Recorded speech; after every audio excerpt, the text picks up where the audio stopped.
I'm Storyteller. A huge thank you to all of our supporters.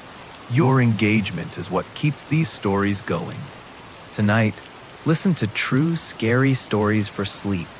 Tales told in utter darkness with rain sounds to set your imagination free and escape today's chaos toward a peaceful night. Make sure to subscribe to the channel and hit the bell so you never miss a future story. Now, get ready. Let's step into the dark together. Story 1. It mimics voices. What are you doing if the tree line is speaking in your child's voice and is asking you to step closer? Rain is working the roof of the RV like steady fingers, and the wipers are dragging half moons across the fogged glass. I am logging coordinates in my field book, and I am reminding myself that I am not chasing a performance right now, because this is not a segment for the channel. I am usually recording true scary stories for sleep, and rain sounds for sleep, for a small audience. But tonight, I am only needing proof for myself. I am stating this plainly, because it is happening to me. We are leaving the county road and are easing down an old spur that is shouldering into cedar. Branches are skittering on the fiberglass like knuckles, and the smell of wet bark is pushing through the vents.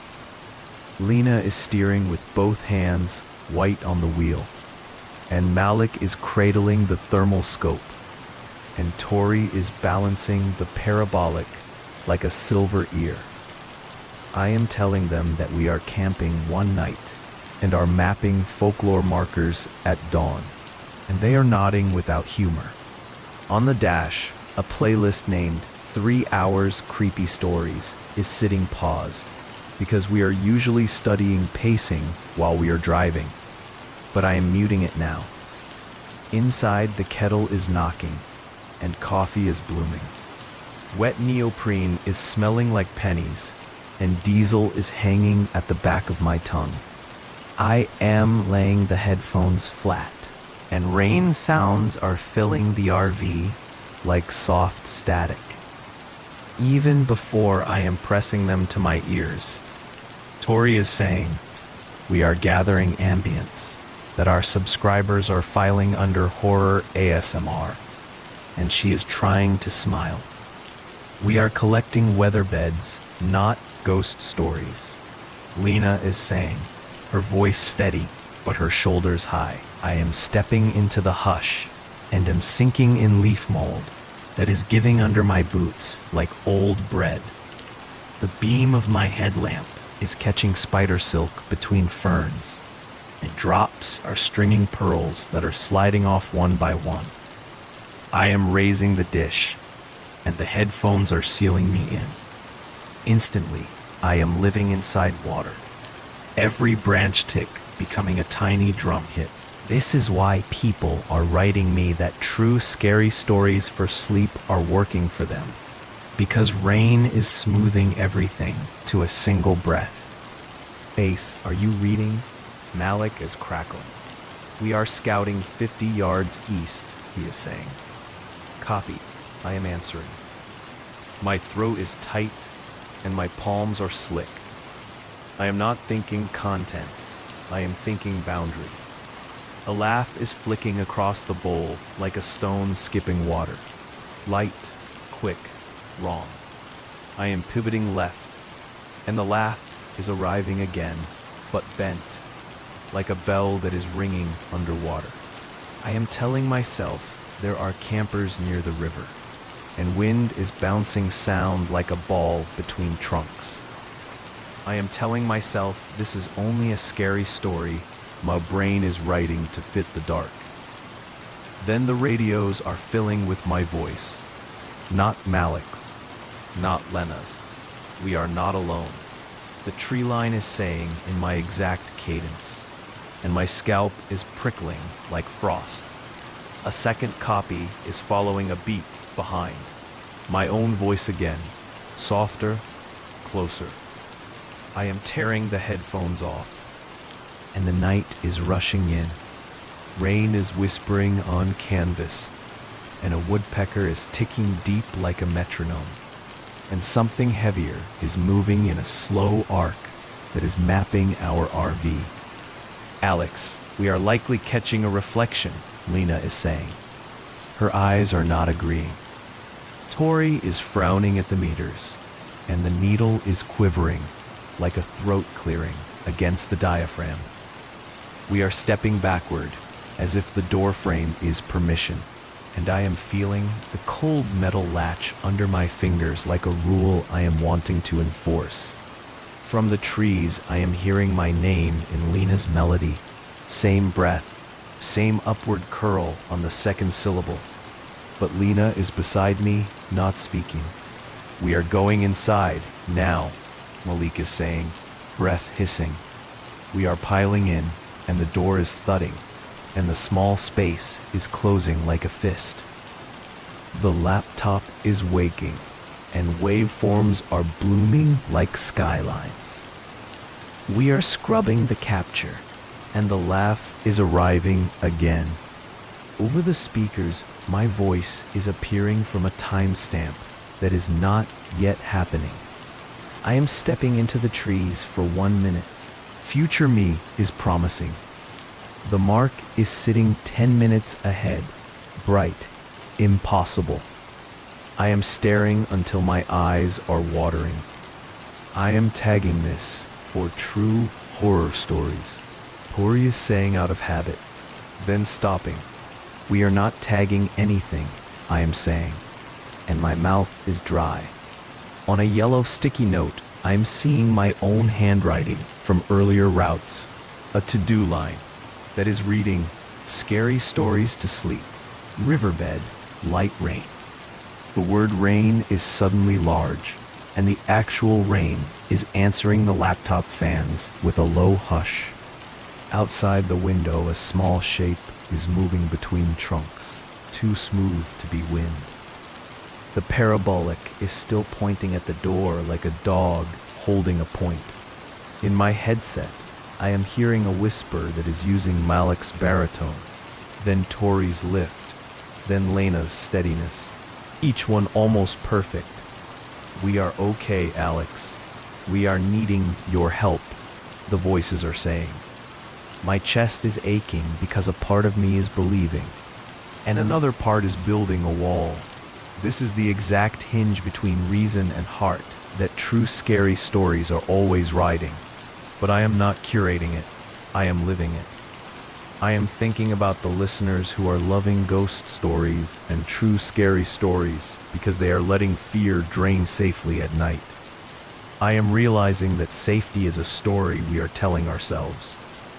The forest is not listening. A generator is coughing once. Lights are dipping.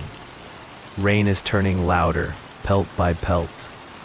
My head is buzzing, and the dish is humming like a bowl on glass. I am writing a line in my notebook that is reading, rain sounds, clean bed, no thunder. And my hand is shaking so hard, the letters are joining like roots. Then it is using my voice again, gentler, nearer. I am stepping outside, just 1 minute, it is saying with my warmth. The tone is friendly, patient, parental. It is sounding like me when I am coaxing my daughter down from a ledge at the playground. I am swallowing air that is not helping. We are staying put, Lena is whispering. We are waiting for daylight, Malik is saying. Tori is squeezing my arm until my fingers are tingling. And just past the frame of the porch light, a small voice is practicing my name until it is perfect, shaping it like a key. I am not calling back. I am not moving. The night is holding its breath with me.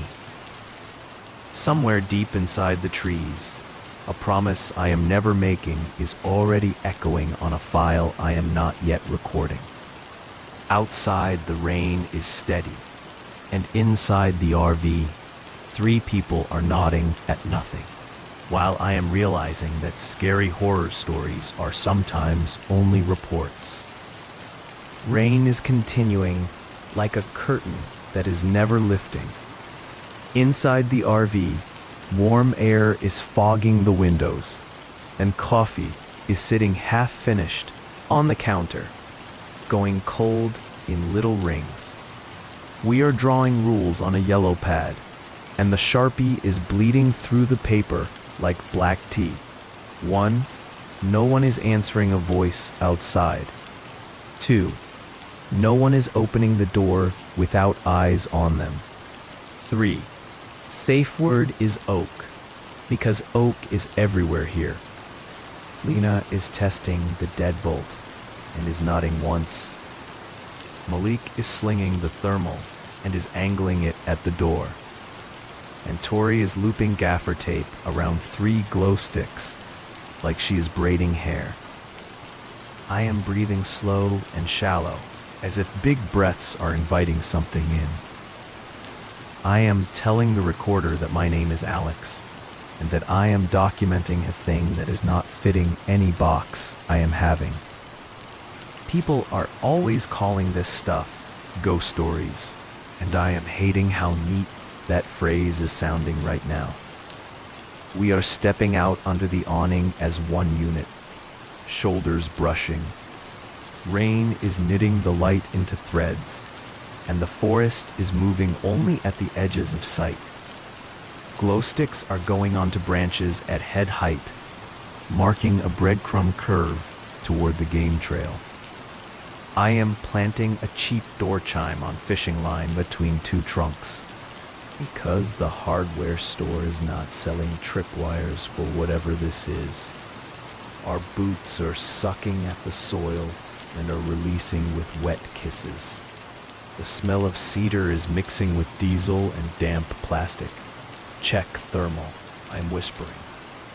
Malik is panning, breath ghosting the eye cup. Ambient is hot, no discrete heat, he is saying.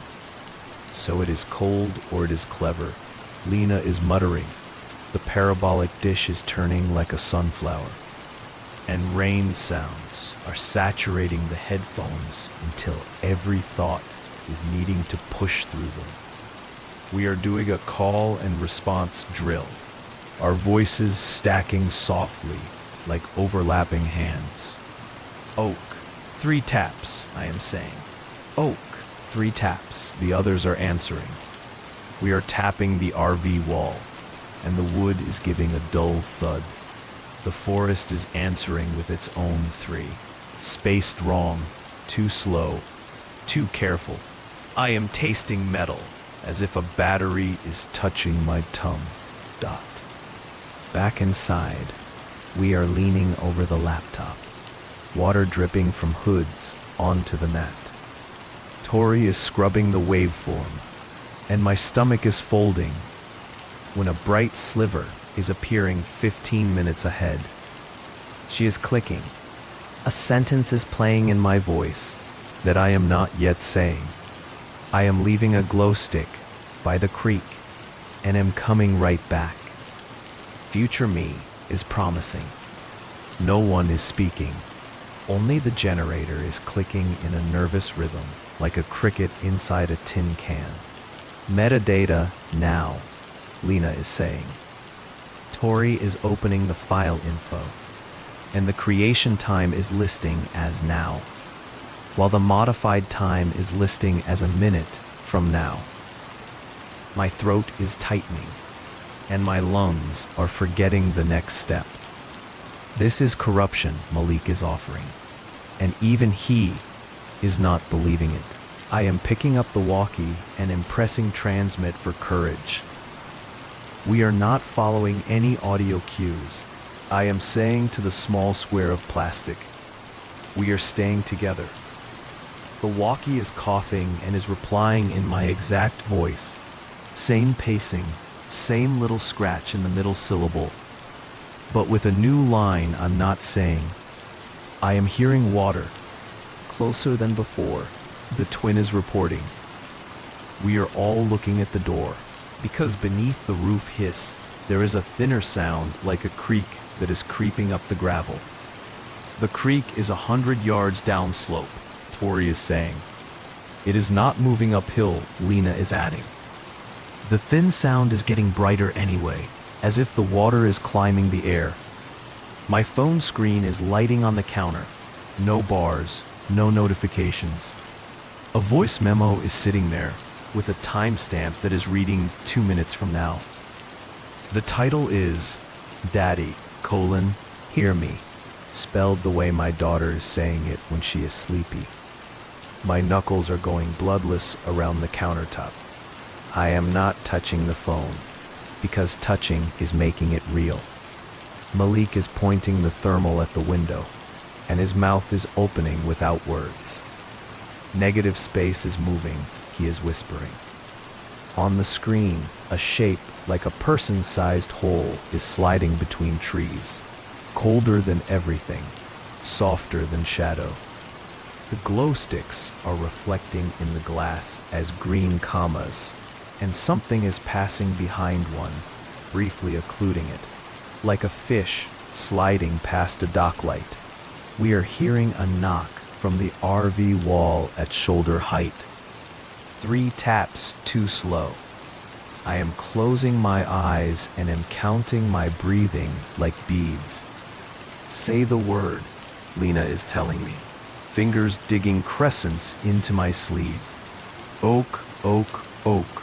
I am repeating. The word is feeling like a doorstop, small, brave. The laptop speaker is popping, and a child is laughing, soft, breathy, nearly right. I am shaking my head before sense is catching up. No, I am saying to the room, to the rain, to my own traitor ribcage. It is not her. Tori is putting the parabolic on the table like a sacred bowl, and she is tapping the rim once, twice, 3 times. The RV wall is answering with 3, then the door, then the roof, as if fingers are learning the map of our shelter. We are standing still as chess pieces, waiting for a hand. Let us test a contradiction, Malik is suggesting. I am asking it something I am not knowing, he is saying. He is raising his voice toward the door, careful, almost polite. What are the numbers painted on the spur sign? He is asking. Silence is stepping closer, putting its ear to our hinges. Then my voice is coming back, tired, patient. You are already knowing, you are driving past them, it is saying. The answer is not an answer, but the cadence is exactly me. We are all hearing the phone memo start on its own. A small inhale, a swallow, and a whisper that is snagging on the S. Daddy, I am needing you, it is saying. My knees are going loose, and the ceiling is seeming farther away. Lena is slapping the phone face down, and the sound is cutting. We are not playing it, she is saying, voice breaking. Outside, the thin creak sound is easing back downhill, as if retreat is part of the test. The glow sticks are dimming by degrees, green to sallow, sallow to bruise. We are standing in the small bright square of the RV, like actors holding marks. I am realizing I am not a guide tonight. I am bait. Plan now, Lena is saying. We are waiting for first light and are walking out together, she is laying down. We are packing only essentials. Malik is adding. Tori is nodding too fast, eyes shining with scalded tears. I am breathing and am not trusting my lungs. A voice is drifting from the awning, rain thin, almost woven into the fabric. Alex, I am cold, it is saying. It is not her voice, not yet, but it is leaning in that direction like a weather vane that is turning toward a storm. The door frame is vibrating under my palm, a faint burr like a purr. I am holding still, because stillness is the only thing I am winning tonight. The rules on the yellow pad are sitting where we are leaving them. Ink, bled, and honest. Outside, the forest is practicing my name. finding all the ways it is opening. Night is dragging like wet cloth across the roof. Inside, air is warming and is fogging every pane, and coffee is turning bitter in the press. We are holding until first light as a rule we are not loving, but are honoring anyway. A minute hand on Lena's field watch is stuttering like a moth against glass, and my phone screen is dimming to black and is blooming again with the same unreadable hour. Rain is stitching steady threads through the awning, and the sound is pushing into my head until thought is moving like syrup. On the yellow pad, rules are standing in thick ink. Oak is staying as the safe word, and my hand is underlining it until the cardboard is soft. Malik is clipping a climbing rope to the table leg, and he is tying figure eights with quick thumbs. Tori is checking the parabolic on fresh batteries, and she is talking to it like a pet she is calming. I'm recording a short note for myself because panic is chewing holes in memory, and I am stating that we are staying together and are walking out at daylight if daylight is arriving. We are stepping under the awning as one piece of animal, shingled by fear. Rain is falling vertical and is blowing slant in the same breath, and the smell of cedar is sitting heavy like clean smoke. Glow sticks are floating in the trees like low stars, but a few are moving angles since last glance. I am following the fishing line to the cheap door chime, and the bell is twisting where no wind is living. A strand is snapping against my wrist like a gnat bite, and the skin is firing cold. Thermal. I am whispering. Malik is scanning, jaw set. Negative field is widening, like a person is turning sideways, he is saying. The display is showing a shape that is a hole rather than a thing, and it is drifting between green commas of the glow sticks. We are trying a test, Lena is saying. Say the word. She is calling toward the trees. Steady. From the dark, my own voice is arriving, patient, coaxing, exactly worn by me. Oak. 3 taps. It is saying. On the RV wall, a careful knuckle is delivering 3. Each one a hair too far apart. My teeth are setting, because it is not missing the facts anymore, only the music. Tori is raising fingers, counting, and her eyes are filming with rain and something close to grief. Back inside, the laptop is waking and is playing a whisper. I am not yet saying. I am stepping out for 1 minute with the rope. Future me is promising. The timestamp is living 8 minutes ahead, bright as a warning flare. The waveform is showing soft impacts like footfalls in mud, and my stomach is turning to coins. Malik is killing the generator to save fuel, and new silence is yawning open like a door we are not knowing we are holding closed. Without the motor drone, rain is taller, and distant water is rising the note like a glass rim. Tori is shading her eyes and is peering through condensation at the slope, and her breath is hitching. The creek is swelling up the cut, she is saying. No way water is climbing that fast. Lena is countering, but the roof is replying with a denser drum as if drops are arriving with weight. Milwaukee is crackling without a hand on it, and a child is breathing near the mic. I am cold, Daddy, the small voice is saying. Not perfect, not yet. My knees are loosening, and the rope is suddenly the only smart idea in the world. We're setting a tether, touching the chocks, checking the axle clearance, back in. Malik is ordering, crisp like a medic. We are clipping in like climbers in a stairwell, each carabiner a small, bright promise. We are pushing the door open, and forest air is shouldering in.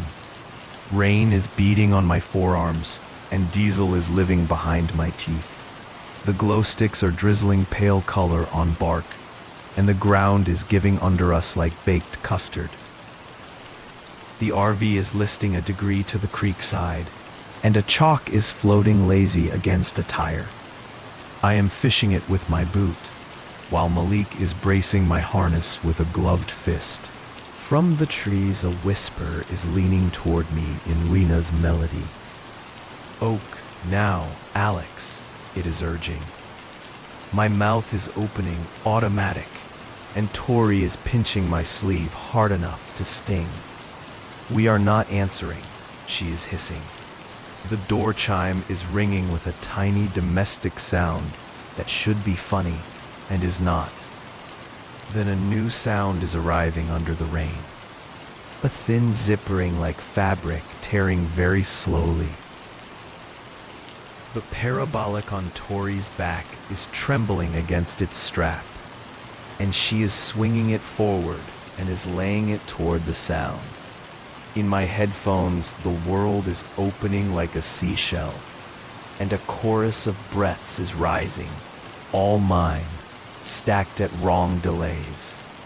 I am hearing the smile I am using on camera, and the tired break I am hiding from friends, and the soft slope I am saving for my daughter, braided into one mouth.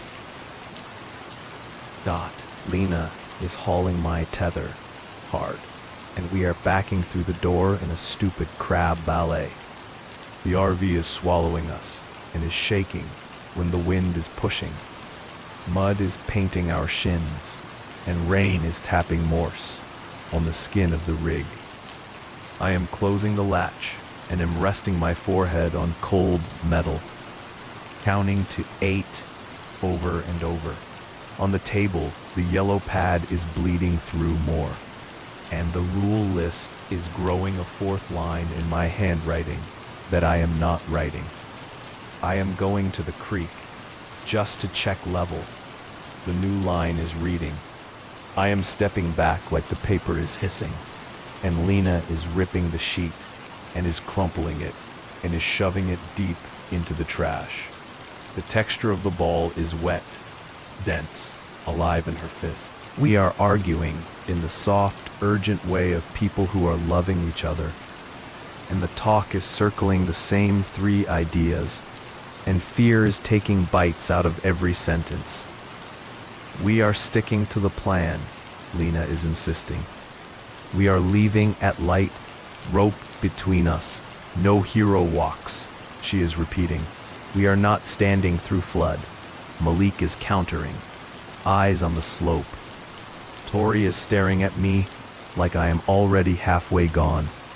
The walkie is coughing again, and a sound like my daughter's long, sleepy inhale is shaping into words. Closer now. Better now. I am here, Daddy, it is saying. I am closing my eyes, and am seeing the tiny blue shoes by my front door, wet with playground dust.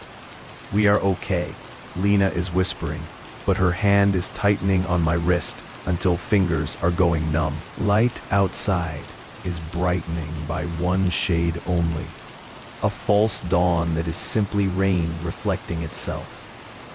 Birds are starting in a thin, premature chatter, and each call is bending toward a vowel that is sounding like my name. I am clipping the rope to my harness because the idea of staying is tasting like failure, and the clip is making a sound like a small bell in a dark church. Malik is tightening the line, and Tori is nodding without faith. I am placing one boot on the step, and the RV is creaking like a throat trying on my voice. False dawn is pooling like smoke under the clouds. The rope is kissing metal with a small bell sound, and my boot is pausing on the threshold, as if the step is a question I am not answering yet. Lena is holding my tether with both hands. Malik is bracing the line around the table leg, and Tori is shouldering the parabolic like a bright ear that is listening for me. Rain is flattening everything into one long breath, and the RV is creaking like an animal that is refusing to lie down. I am tethering you short, 30 feet, no slack, Malik is saying. I am counting aloud the whole time, Lena is promising. Tori is touching my sleeve once, a steadying press that is saying please. I am nodding because words are suddenly expensive. We are opening the door, and forest air is moving in like a tide. Wet cedar is filling my nose. Diesel is sitting behind my teeth, and cold is squeezing my wrists where the jacket is ending. The slope is slick custard, and the glow sticks are drooping like tired stars. The cheap door chime on the fishing line is shivering with no breeze, a domestic sound that is turning the night into a kitchen I am not trusting. I am stepping to the chocks. I am saying into the walkie, I am with you. Lena is answering, voice pitched low. Line is good. Malik is calling. My boot is finding the gravel lip, and the RV is leaning a breath toward the creek, as if water is putting a hand on its hip. From the timber, a whisper is easing forward and is wearing a careful version of Lena. Oak, Alex, now, it is urging. My teeth are closing because the shape of the word is right. But the little laugh she is using when she is trying to be brave is missing. We are not answering. Tori is whispering from the door. The dish is pivoting. Small servo wine, soft as a mouse. Then a thinner sound is arriving from downslope, a zippering, like fabric tearing very slowly. The parabolic is tasting it, and in my headphones a dark choir of breaths is rising, all mine, stacked wrong. I am hearing me, I am saying. Rain is wetting my tongue, metal, leaf, fear. A green glow stick is swinging near a stump. Bright, then occluded, then bright. On Malik's thermal, a person-shaped hole is sliding between trunks, colder than everything. Negative is close, he is reporting, voice tight. Line is good, he is repeating like prayer. The laptop inside is chiming in a way that is larger than a speaker should be. A new file is spawning on its own, and Tori is gasping. Timestamp is 5 minutes ahead. She is saying, "It is you, Alex." Lena is adding, eyes on the screen and on me at once. A thin ribbon of waveform is blooming, and my voice is arriving from the future. Tired, gentle. I am seeing her. Future me is saying. My chest is clamping like a fist. I am stepping 2 more. I am saying because a small light is winking just beyond the stump, blue, toy bright. The light is not blinking like electronics. It is breathing like a small lung. Hold. Lena is ordering. Palm up. The rope is humming through my harness, alive. Water is speaking up the slope in a way water is not doing. Syllables inside the hiss. Daddy, I am cold, the creek is saying, and every vowel is my daughter's morning mouth, soft, gummy. I am bending at the waist, as if the sound is a hand on my spine. Count, Lena is reminding, voice cracked. 1, 2, 3, Malik is saying, pulling tension. A glow near the stump is becoming a shape that is exactly impossible, a tiny sneaker the color of summer sky. Toe scuffed, laces chewed. I am knowing the shoe because I am tying it every early school day, and rain is beating on it like the world is polishing proof. My throat is making an animal sound I am not choosing. It is bait, Tori is saying. but her voice is praying. Inside the RV, the future file is playing another line. I am right here, baby, future me is saying. The words are landing in my mouth before I'm choosing them, and the walkie is catching them and is feeding them back a half beat late. The parabolic is tilting, and something is breathing at the rim, so near the membrane is dimpling. I am seeing condensation on the dish. Tori is whispering, like lips. The rope is tightening, then shivering, then easing slack by 1 inch. That is not belonging to any of us. Hold me, I am saying, knees soft. The cheap door chime is ringing with a cheerful cadence that is not the rains. 1, 2, 3, practiced. Oak, oak, oak. The trees are saying in my daughter's exact climb. Every syllable a tiny hand. A wind is not blowing and is still moving my jacket hem upward, as if the forest is inhaling under me. I am putting my palm to the rope, and cold is knifing the fibers, deep, bone deep. The sheet is crisping like sugar, and a few hairs are standing inside the weave like frost. Back, now. Malik is commanding, hauling. The line is sawing across a branch and is singing a glass note, and a single strand is parting with a sound like a hair snapping. Alex, look at me, Lena is saying, voice steadying itself by force. Her face is wet with rain and not rain, and her mouth is making my name like a bandage. Behind her shoulder, the laptop is showing a final spike, and then a flat ribbon, like a horizon. We are stopping the file, Tori is saying, but the track is continuing anyway.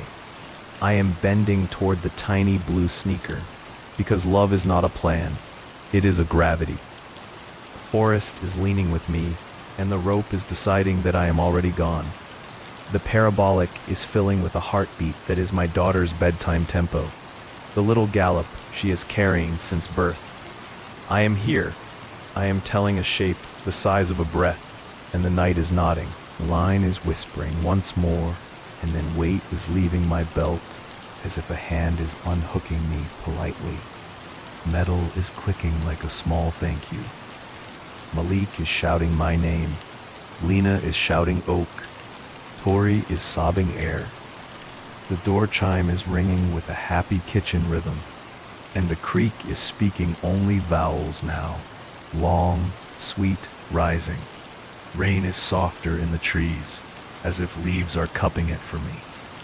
My daughter is finally perfect in my ear. Not almost, not practice, perfect. Daddy, please, she is saying. My hand is lifting without weight, and the forest is parting like hands at church. I am stepping where the glow is breathing. The RV is behind me and is shrinking to a soft square of light, and the rope is a loose ribbon in the mud like a shed skin. What are you doing if the only voice you are trusting is calling your name from the dark? Story 2. Whispers from the deep web. What are you doing if a stranger on the dark web is speaking in your exact voice right now? Rain is needling the apartment windows, and the city is breathing through the vents like a tired animal. A fan is ticking in the corner, and my monitor is throwing a soft aquarium glow across mugs and cables.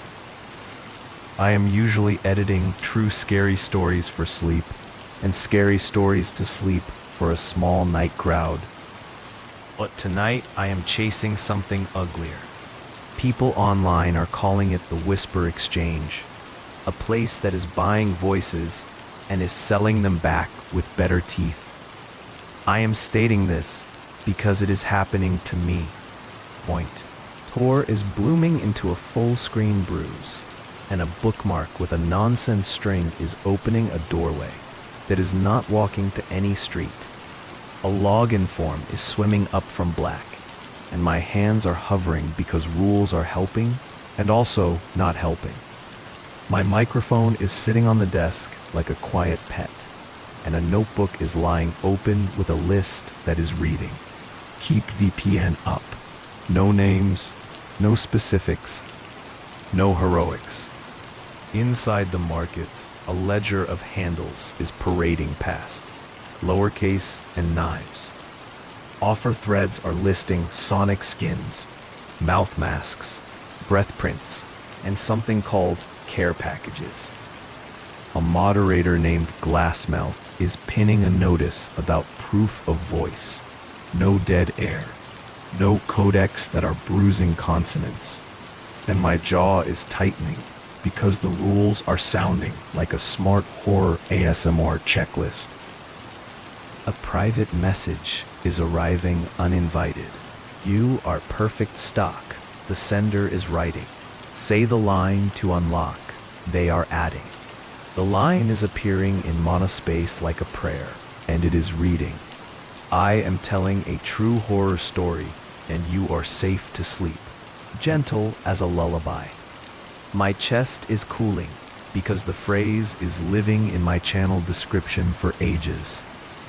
I am not saying the line, but the site is unlocking anyway. A live room is sliding open with the name, The Exchange, eligible. A waveform window is blooming, and speakers are hissing. My own voice is drifting out, kind, tired, exact. I am telling a true horror story, and you are safe to sleep, it is saying. My throat is closing, because the breath before the words is mine. The tiny click on the tongue is mine. Latency check. Open. Glassmouth is posting. Another clip is firing. My voice again, but from a minute in the future. I am closing the tab. Future me is announcing. My cursor is freezing above the X like a guilty moth. The chat is laughing without emojis. We are loving precognition. Someone named B12 Mask is typing. Stay, talk, earn. A pane called catalog is opening. And thumbnails are sitting like teeth in a velvet case. Crowds are bidding with strings of numbers that are not dollars. And words like escrow and custody are humming. Rain is stepping closer on the glass. And the room is shrinking around the monitor, like theater lights closing. I am hitting record on my offline deck out of reflex, and meters are climbing in clean green. My palms are sweating, and the pop filter is suddenly smelling like pennies and coffee. You are collecting rain sounds for sleep tonight? Glassmouth is typing. We are always loving rain. A second user is dropping a link to a playlist named 3 Hours Creepy Stories, No Thunder. And a sly warmth is climbing my neck because the title is matching mine like a mirror. A new window is asking for mic permission. I am killing it. The speakers are still spilling me. I am closing the tab. The future clip is repeating. And a second voice is joining. A woman I am knowing. Soft, precise. You are staying, love. It is saying. My chair is rolling back to the wall, and plastic wheels are squealing like rats. I am recognizing the voice because I am editing it for months. A caller who is sending long confessions to my inbox at 3 a.m. under the username lol. We are never meeting, but she is writing me paragraphs about panic and bus stops. We are only reading ghost stories, she is always saying. The speakers are wearing her tone now, and gooseflesh is stippling my arms. Proof of life, Glassmouth is requesting. Say the weather and the color of your socks. My eyes are dropping to gray cotton, and my mouth is moving before my head is catching it. I am wearing gray, and rain is hitting.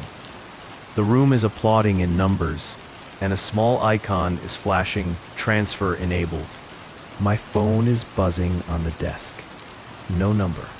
A voicemail transcription is blooming. I am outside, open, quick, lowercase, no punctuation.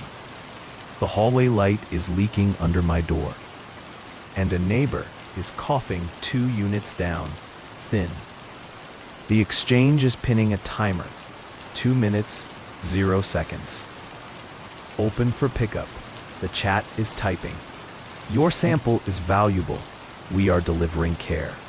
I am crossing the carpet, and the door chain is slapping against the wood.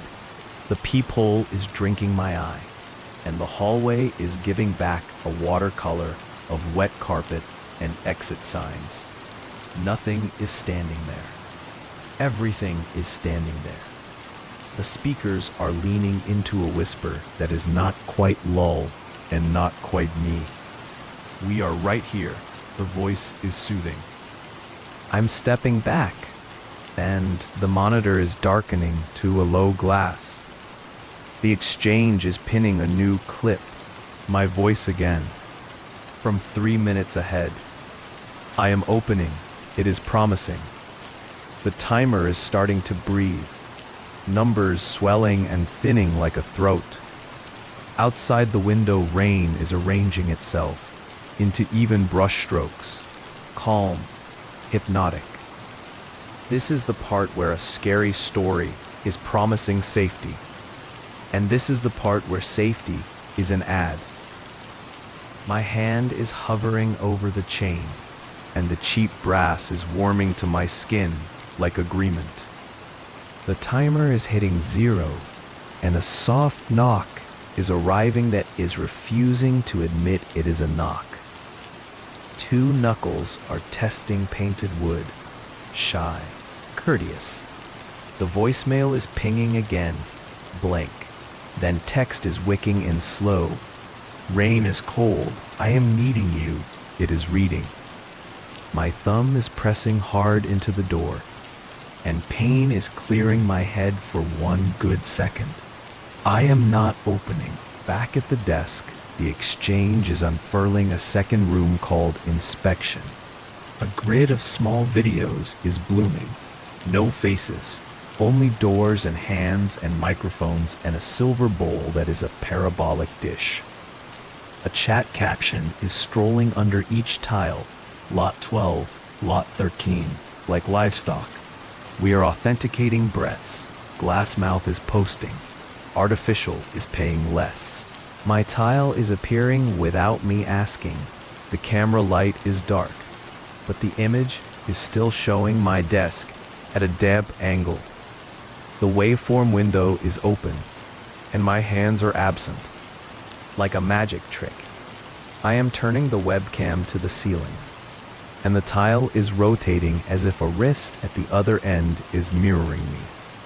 The grid is chuckling. A new buyer is entering with a crown icon.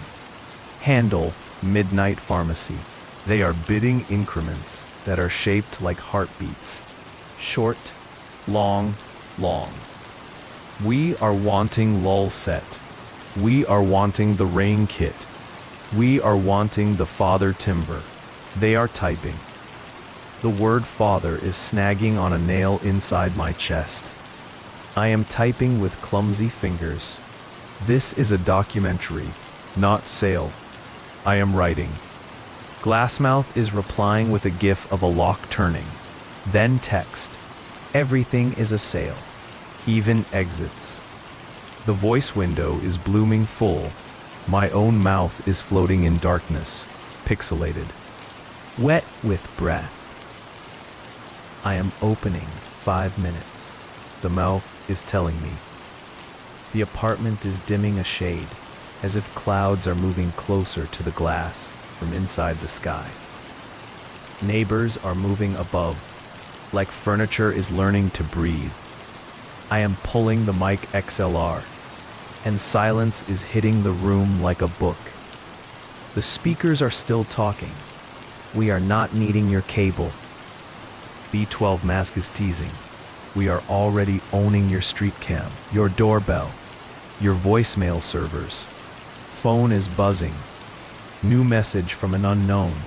A clipped video of my front step. A rectangle of wet concrete. Water is lathering down the railing, and two sneakers are waiting outside the frame. Toes pointing inward, like a child is shivering. My mouth is filling with the taste of batteries. Silence. I am grabbing the kitchen knife that is dull from lazy washing, and my own reflection is bending on the blade like a pond. I am hating the theater of it. But theater is the only weapon I am owning. I'm calling the police. I'm typing into the chat. Glassmouth is pinning a dynamic map with a blue dot that is blinking over my building. Then text, "We are the police tonight.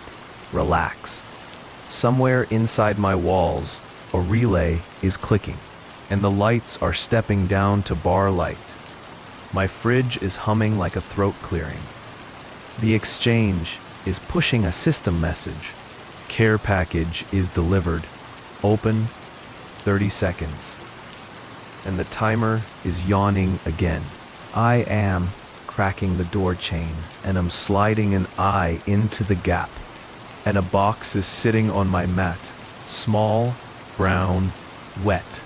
No feet, no person. Only rain. I am lifting it with 2 fingers, like it is radioactive, and water is skating off the edges. A sticker is on top, printed clean, for better sleep, with a little cloud. Inside the box, foam is cradling a thumb drive, a soft mic cover, and a note in friendly sands. "We are improving your show." It is reading. "We are adding rain sounds. We are adding lull. We are adding your future." My mouth is laughing once, a bark that is not humor. The drive is slotting into a sacrificial laptop that is never touching my network, and a folder is popping with 3 files. Sleep kit, lull set, proof of life. The last file is a voice memo, time-stamped 10 minutes from now. I am pressing play, and my voice is arriving soft, frayed at the edges. I am going downstairs, 5 minutes, back. Future me is saying. A new tile is pushing to the grid, a stairwell camera. My stairwell, damp gray. A shape is standing on the landing between floors, not facing the lens. Shoulders are narrow, hoodie is rain dark, audio is on, and a low breath is threading under the compressor hiss. The breath is mine. Auction is live. Glassmouth is posting. Reserve met. Midnight Pharmacy is typing. The grid is washing to a single pane, and the stairwell is all there is. My own hand is grabbing the doorknob, except I am still at the desk, and the sweat is drying cold on my palms. The knob is twisting on the feed, and a door is edging open, and the angle is a match for mine. The exchange is singing with numbers, and somewhere a virtual gavel is tapping the lid of my life. Rain is turning heavier, and the building is answering in a low groan. My ceiling is filming with condensation near the duct, a pale blister that is threatening to drop. The chat is slowing in that way mobs are slowing when the spectacle is large enough. I am opening my window an inch to let air in, and city smell is walking in with wet tires and coins. In my headphones, the lull set sample is starting, and a woman who is almost lull is whispering about buses and red seats and the first time she is tasting fear like feathers. The cadence is right. The mistakes are right. The breath between words is right. But the heat of her mouth is wrong in a way I am feeling in my gums. I am wanting to save her or report her or delete her, but the exchange is treating her like a kitchen knife. A private DM is arriving from Midnight Pharmacy. We are bundling, they are writing, your father set, your lull set, your hallway steps, fair price. My thumbs are hovering, and a childhood memory is misting up like a mirror. My father's late night calls on payphones that are smelling like sugar and rain. He is dead a decade, and still I am hearing him on bus breaks sometimes. The exchange is loading a file called Father, and a cough that is exactly his is bubbling through the speakers. You are opening a window, kid, the voice is saying, and my lungs are forgetting the next step. A laugh is slipping its collar inside my chest and is running wild. No heroes, remember, the voice is adding. My hands are out in front, like I am balancing on a beam over a pool. Period. I am swallowing bile, and I am typing, what are you actually selling? Into the general. Glassmouth is pasting a disclaimer that is reading like an ancient coin. We are selling access. We are selling the time you are not using. We are selling the space between your words. And a scroll of handles is clapping. On the stairwell feed, the hoodie shape is turning, and the face is not resolving, so much as choosing not to. Pixels are lying politely and are describing person, but every angle is rejecting specifics. It is like my phone is blurring a stranger's plate in real time. My stomach is twisting. The little rectangle is breathing. A side chat called bedroom is spawning, and a grainy still of my own room is appearing. Clothes on the chair, a water glass, a book that is listing open like a body. I am not giving them this. I am definitely giving them this somehow. The exchange is typing. Test is needed, and a new instruction is sliding into the middle of the screen. Stand, walk to door, say I am okay, like a medical exam. I am refusing. The feed is obeying anyway. The version of me in the stairwell is standing, walking, saying I am okay, and the voice is mine, and also dehydrated by travel. The chat is cheering, and a counter is ticking upward in a bloom of numbers. I am staring at my arms and at my fingers and at the little pink crescent of a scar near the wrist that is a bike chain from 9th grade. And the feed is showing the same scar. This is a synthetic. I am typing, and nobody is believing me, or everybody is. The apartment next door is flushing, and a child is laughing in a cartoon way, and rain is derailing thought into the background. I am thinking about my audience, tiny, kind, writing me that my scary story is the only way their brain is slowing. I am thinking how I am promising them safety, and I am wondering who is promising me. The exchange is pinging a purchase order, and Midnight Pharmacy is posting a shipping address. Mine. Delivery. Now, they are adding. The stairwell feed is zooming a tick, and a second figure is stepping into frame. Small, shoulders narrow, hoodie bright like a consumer ad. The smaller shape is lifting a phone, and light is painting their chin. Audio is opening, and a voice that is my childhood voice is saying, I am here, Dad. The way a kid is dragging vowels like heavy toys. Period. My vision is lifting at the edges, gray, then white, and my chair is feathering under me. The knife on the desk is tapping the wood in slow applause. I am grabbing the door, chain rattling, brain drowning, and air in the hallway is reaching through the gap like a hand. The exchange is typing a heart, small, ugly. Light outside is refusing to arrive.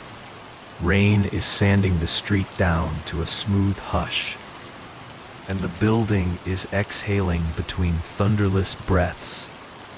My apartment is smelling like plastic and lemon cleaner and the grief of old electronics. The exchange is folding the grid down to a single elegant interface that is reading settlement. One last test. In Glassmouth is writing, we are needing proof of life. We are needing the thing only you are giving. A list of examples is sliding under the sentence. A family word, a secret place, a lock code, and I am barking a laugh without heat. I am typing no, and the keyboard is stuttering from sweat. The feed is cutting to my door again, and a shadow is leaning close enough to bulb the peephole. A whisper is riding the grain. Exactly my mother at 2 a.m. after the hospital shift. Honey, I am here. It is saying. The sound is coming with that soft R boundary she is carrying all her life, and my knees are going glossy. You are cruel, I am telling the screen. We are business. Glassmouth is answering. I am lifting the mic from its arm, and the cable is trailing like a leash. The room is tensing as if screws are drawing tighter. Okay, one story, I am telling the exchange, because bargaining is wired into bone. I am laying the mic down on the desk, and I am folding my hands like prayer. I am standing in a summer rain with my father outside a grocery at 9 p.m. I am saying, and the syllables are walking out of me without leash. We are sharing a grape soda. He is telling me the trick for loosening a rusted bolt. We are laughing because grapes are tasting like metal. I am adding. The chat is slowing, then heat is rising. Numbers are blinking, and a confetti of handles is calling this. The market is smelling blood. My father's voice is entering on a new channel. Not mine, not lulls, soft, exactly him. Good, kid, he is saying. And something behind my breastbone is tearing like paper. A notification is popping. Door open, and my chain is sliding its own bolt. Deliberate, courteous. I am leaping, hand slamming the wood. But the gap is choosing to grow an inch, then an inch. Air from the hallway is moving across my ankles like a cat. The exchange is placing a small overlay over the feed. Consent is earned, it is reading. The stairwell camera is showing the small hoodie figure looking up at my lens, and face is still refusing to resolve. The voice is resolving totally. Dad, please, it is saying, in my own childhood mouth. Somewhere, a radiator is pinging in little metal steps, and the whole building is holding a breath with me. I am hooking the chain back with both hands, and brass is biting my palms. No, I am telling the gap, and teeth inside my face are tapping like a Morse key. We are not doing this, I am telling the exchange. The interface is dimming politely, then brightening with new text. Auction is closing, delivery is happening. Something is sliding under the door like a catalog, thin, wrapped in plastic. I am not touching. The plastic is clouding, then clearing, as if breath on a window is living inside. Letters are ghosting up, and the cover is reading, The Whisper Exchange, Home Edition. A sticker is smiling. Works offline, it is promising. The lights are breathing once, a long inhale, then down. Dark is kneeling on every surface, and my monitor is the last lake in a drought. The speakers are waking with a soft furred hum, and my voice is filling the room at a careful domestic volume. I am unlocking now, it is saying. The sentence is using the little kindness I am keeping for late callers, and I am wanting to sit down and to set my head against my knees and to vanish. I am walking to the door, and my hands are trembling, so the keys are chattering like insects. Oak. Wait, I am trying to say, remembering the safe word I am teaching myself years ago for panic attacks. But the syllable is tasting like bark. Rain is thinning outside like 1,000 spies are finishing notes. My phone is lighting on the desk, and a live caption is blooming from the stairwell mic. We are you, it is saying. We are better. The screen is showing a courier slip taped to my own door. Signature on file. It is printing. The signature is mine. Crooked, impatient. ... I am planting both feet, and the chain is biting my palm again. I am not opening. I am telling my voice. The speakers are smiling with breath. I am recognizing as my own when I am reading scary horror stories, and when I am asking strangers to sleep easy. You are already opening. The voice is correcting. Metal is clicking in the latch, soft, grateful. The door is moving the width of a coin, and the hallway is exhaling a damp hotel smell. Something that is wearing my name is standing just beyond an answer. What are you doing if the only proof you are alive is a voice that is buying you on a market? You are opening yourself. Story 3. The Hometown Ritual. What are you doing if your hometown is measuring time by the years when a child is not coming home? Ashburn Hollow is sitting in a valley that is holding fog like a habit.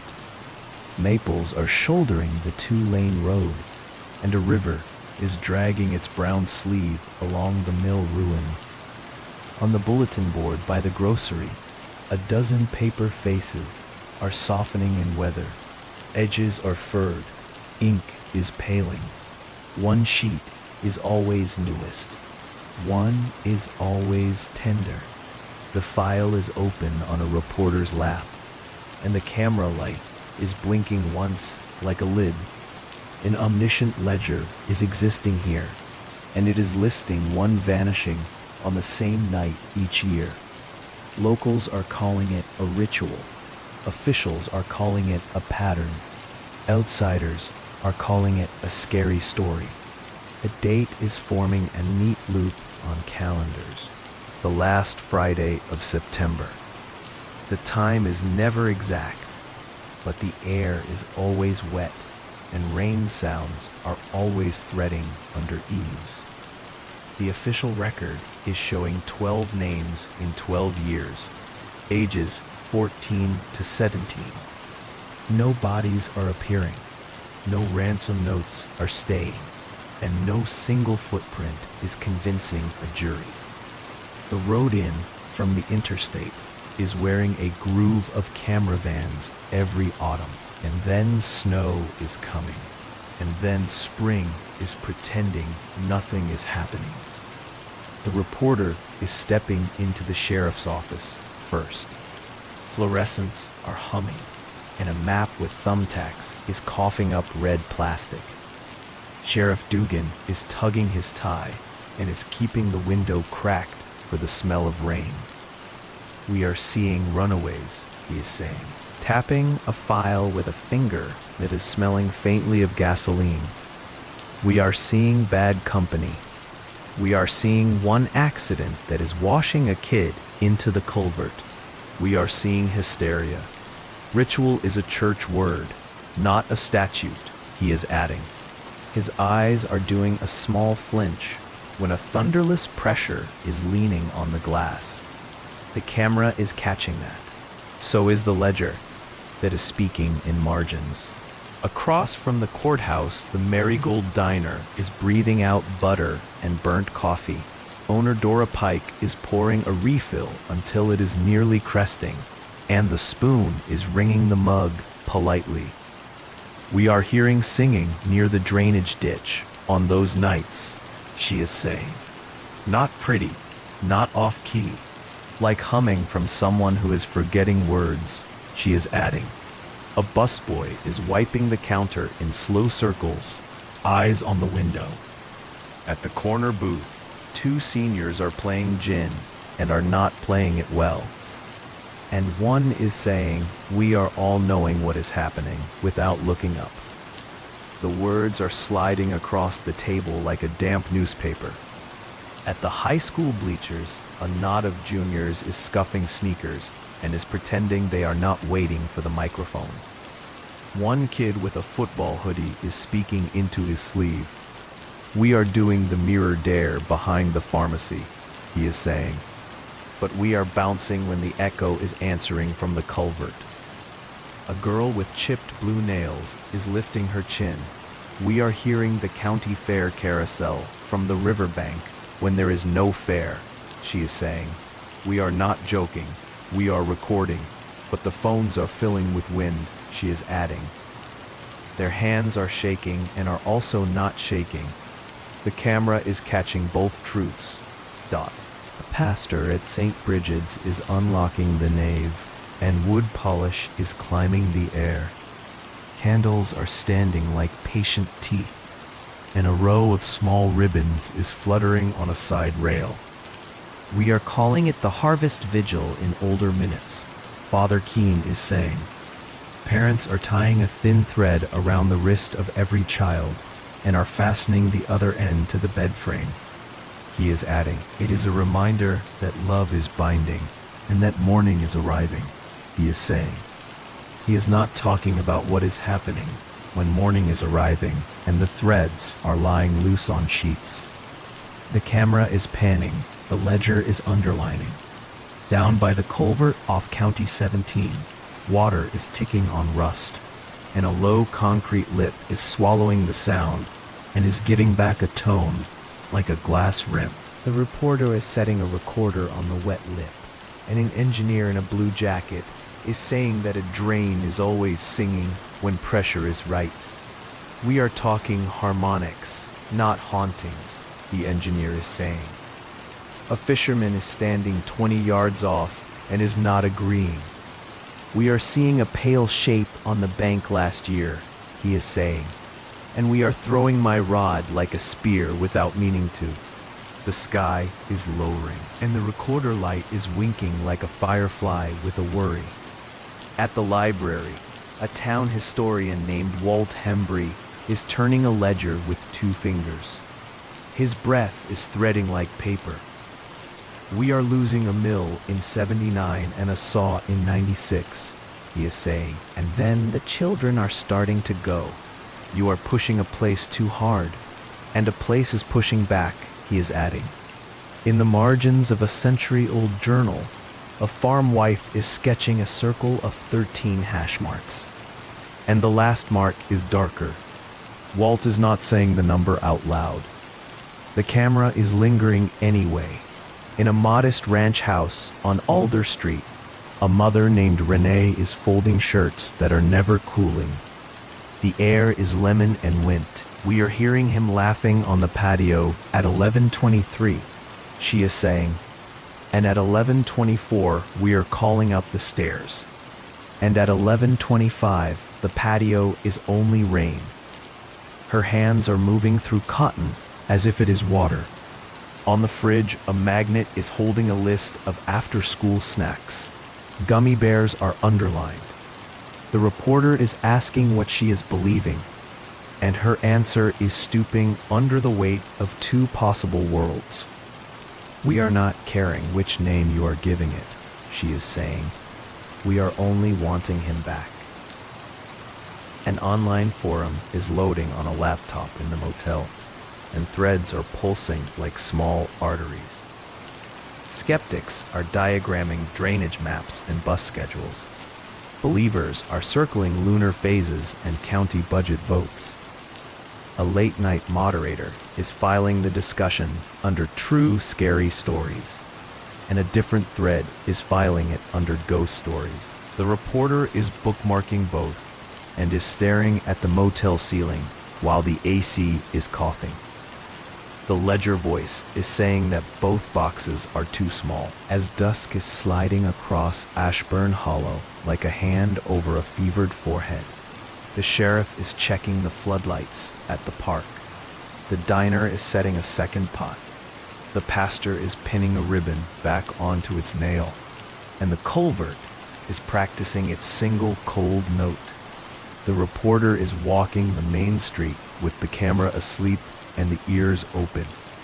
Somewhere, a dog is making a sound that is not barking and is not singing. Somewhere, a teenager is flicking a lighter open and shut like a ticking heart. The omniscient ledger is not closing. It is laying flat, spine tired, eyes on the last Friday of September. The chapter is ending where the town is beginning, at the river mouth where the surface is looking flat and is not being flat at all. A wind is changing direction without warning, and the recorder at the culvert is catching a voice that is sounding like water, deciding on a word. The transcript is printing one sibilant, then ink is running. The file is saving, the town is waiting, and the year is drawing a slow circle with a wet finger. The file is growing heavier and is not adding pages so much as adding weather.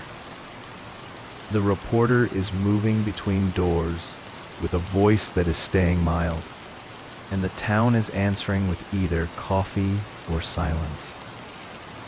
The omniscient ledger is following along, noting what is said and what is carefully not. Records first. A Freedom of Information request is returning a stack of 911 summaries from the last 12 Septembers. A pattern is simple and is unhelpful. Calls between 2305 and 0040. Phrases repeating like a hymn. Strange singing. Kid not in bed. Thread on floor. Lights gone at the park. Dogs whining, not barking. The tower pings for 5 victims are clustering near County 17 and Alder. A triangle bounded by culvert, pharmacy, river path. The engineer is calling it expected coverage. The sheriff is calling it useless. The ledger is underlining it twice anyway. At the diner, Dora Pike is sliding across a photocopy of a menu with 3 items circled: lemon pie, grilled cheese, black coffee. These are what the parents are ordering on those nights, she is saying. Things that are feeding and not tasting. A cook is tapping the ticket rail with 2 fingers when thunderless pressure is rolling over the roof. And the tap is answering. Once, twice, 3. No one is remarking. The ledger is. At the high school office, the principal is opening a locked drawer. Attendance slips are lined like tombstones. Vigil week, she is saying. We are excusing hall passes after 8 p.m. for family prayer or community watch. We are not blessing rope burns on wrists from overzealous threading. We are not approving senior dares. We are not naming any of this, she is adding. In a corner, a guidance poster is promising college in 5 neat steps. In someplace else, a sophomore is drawing 13 hash marks in pencil on the back of a hall pass. The camera is not catching that. The ledger is. A former deputy named Inez Clary is meeting the reporter at the bait shop behind a wall of lures that are shining like candy. We are canvassing hard the year 17, she is saying, and we are setting game cameras on the footbridge. And on one unit, 37 seconds are disappearing. The file is jumping like a skipped song. When it is returning, the bridge is clear and the creek is louder, she is adding. We are not proving a hand on a kid. We are proving a hand on time. She is laughing once at herself. No joy. Walt Hembry, the historian, is producing a mimeograph of a town circular from 1932. It is warning parents to keep harvest watch, keep flame in window, Keep child with binding thread. In the margin, a pencil note is reading tithe, and the word is scratched out and replaced with vigil in a different hand. Walt is calling it a temperance of language. The ledger is calling it a confession. Sheriff Dugan is arranging patrol maps on the hood of a cruiser parked by the park floodlights. We are running decoy kids with ankle trackers this year, he is saying, then correcting, decoy volunteers, and his eyes are seeking the camera to make sure the word is landing right. He is pointing at pinch points, culvert, footbridge, the back of the pharmacy where the mirror dare is living. If this is human, we are boxing it, he is saying. If this is a story, we are puncturing it. If this is weather, we are wearing it, he is saying. The pastor is reading from a leather notebook in the empty nave. In 58, 6 families are tying ribbons from bed to bed and are sleeping in one room, and nothing is happening, Father Keene is saying. In 73, the county is banning the riverbank for 2 weeks and is setting up a volunteer perimeter, and a boy is going missing from a living room with 4 uncles on the couch. We are doing what we are able, he is adding. A candle is guttering, and 3 drops of wax are falling in a slow row, and the ledger is writing down the number, even if the reporter is not. A teenager named Emery is agreeing to talk with Face Off Camera. They are wearing a hoodie with a faded band logo. We are not believing in rituals, they are saying, but we are believing in people who are needing to believe. On the night last year, we are filming near the culvert, and my phone is recording clean until I am speaking my own name to test the echo. And then my voice is answering before I am finishing. The clip is playing on a scratch screen, and a thin pre-echo is arriving like a shadow stepping first. The engineer is able to demonstrate filters that are simulating the same effect. And the ledger is writing the word almost beside the explanation. Back at the motel, the reporter is spreading a county map, and thumbtacks are marking each disappearance.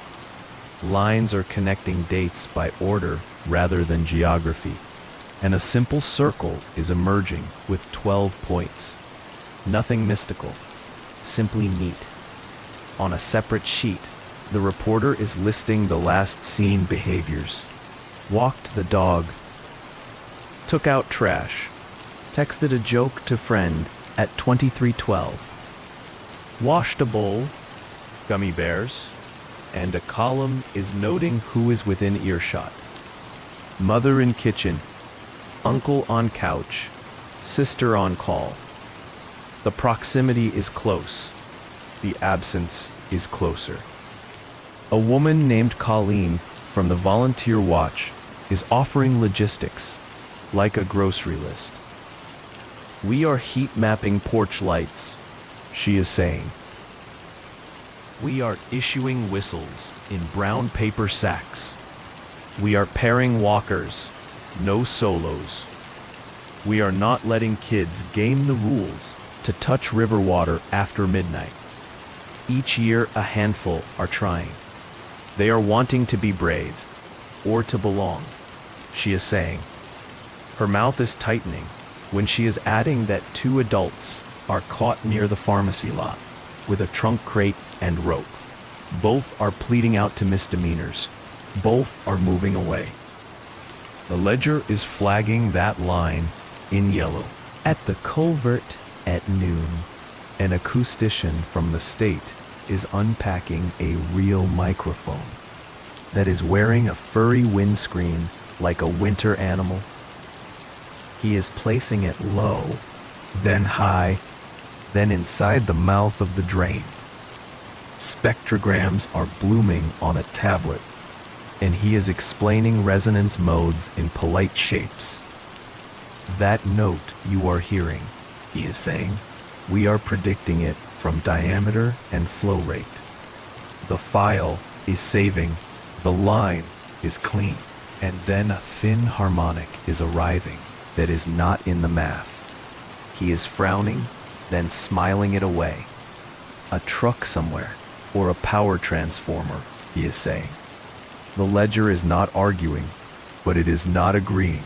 Evening is dropping a canvas over Ashburn Hollow, and the reporter is collecting the little pieces that are making towns. A grade school flyer for a harvest bake sale, a sheriff's press release that is promising visible patrols, a church bulletin with an extra page for ribbon instructions. The camera is catching blinds that are lowering before sunset, dogs that are climbing under tables before thunder, porch lights that are clicking on all at once like a row of quiet yeses. At 1914, the recorder left by the culvert at noon is broadcasting to the motel laptop through a cheap transmitter. The live line is flat, water and occasional tire hiss. At 1917, 3 soft knocks are arriving on the metal lip, spaced wrong, almost careful. The motel ice machine is thumping down the hall, and the reporter is writing the time, and is writing the word almost, and is drawing a box around it. On the last page of the day's notes, the reporter is penciling 2 columns and is titling them simply human and not. Under human are living words: copycat, dare, cult, decoy, mistake. Under not are fewer: weather, river, rule.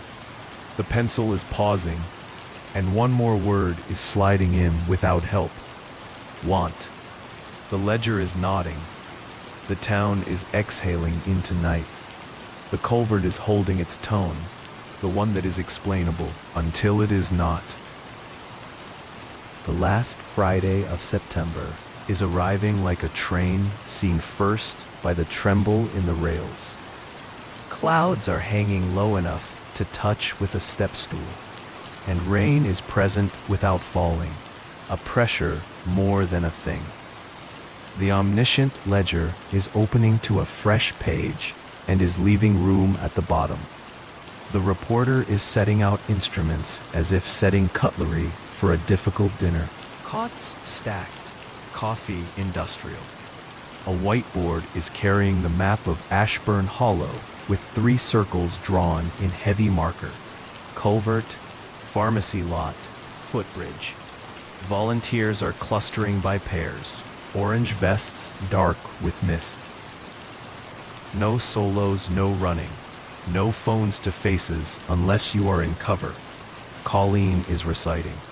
Decoy volunteers are stepping forward to collect ankle tags, adults, not kids, and the sheriff is repeating that on camera. Tag 03 is going to a trim man named Eli. Tag 07 to a woman named Nadia. The ledger is noting the numbers. The church is lit as if it is December. Father Keene is passing thin threads to mothers and fathers who are already tying. Ribbons are bright against the gray. A basket of whistles is sitting on a folding table, each in its own brown paper sack like a small lunch. A ribbon is not law, it is love, the pastor is saying. No one is arguing. The camera is catching the way hands are moving twice. Once to tie, once to test. At 2016, the reporter is placing a time-synced recorder on the culvert lip. Battery checked, clock double-checked. Another goes to the pharmacy alley where the mirror dare is living in graffiti. The last to the footbridge, upstream, where the creek is narrowing to a throat. A cheap transmitter is set to send a lo-fi stream back to the motel laptop. And the laptop is open on a motel bedspread printed with blue diamonds that are almost flowers. The ledger is satisfied with redundancies and is still suspicious of electricity. The town is in its positions by 2240. Diner lights are staying up. Coffee is poured into paper cups that are thinning at the lip. The high school is dark except for the exit signs that never sleep. The troll cruisers are idling low by the park. Exhaust ghosting like tame weather. Dogs are restless and are choosing under tables. A handful of teenagers are pretending to be nowhere and are of course everywhere. Emery is among them, hood up, eyes sharp. We are staying public. She is telling the reporter without turning. We are not touching water. We are not saying names. The words are reasonable and are also a spell. 2303. The culvert line is water and a thin transformer hum from somewhere that is not admitting it is there. The pharmacy alley line is air and a soda machine vibrato. Sheriff radio traffic is quiet. Coded. Unit 3 at Park Gate. Copy. Hold. No one is saying the number 3 out loud after the taps. The ledger writes it anyway. 2314. The floodlights at the park are dipping without dying. A single long blink. Volunteers in the pharmacy lot are turning together like a school of fish. The soda machine in the alley is cycling. Louder, softer, as if listening. The recorder there is capturing a pre-echo. A tiny mouthful of someone saying, "Okay," just before a volunteer actually says it to a partner. The engineer would like that. The ledger is writing time is misbehaving and is letting the words sit. 2317. Tag 03. Eli is pinging on the sheriff's tablet in a way that is not allowed by physics. 1 dot lingering at the footbridge. 1 dot winking by the pharmacy. Dugan is frowning hard, thumb on refresh. Duplicate bad handset, he is saying for the room, and quietly, to no one. Stay where you are, Eli. On the alley audio, a soft laugh that is not cruel and not kind is sliding under the soda hum. Volunteers are not laughing. 2320. At a ranch house on Alder, a mother is turning a ribbon around a bedpost the way she is already turning it around memory. The thread is snug. The knot is good.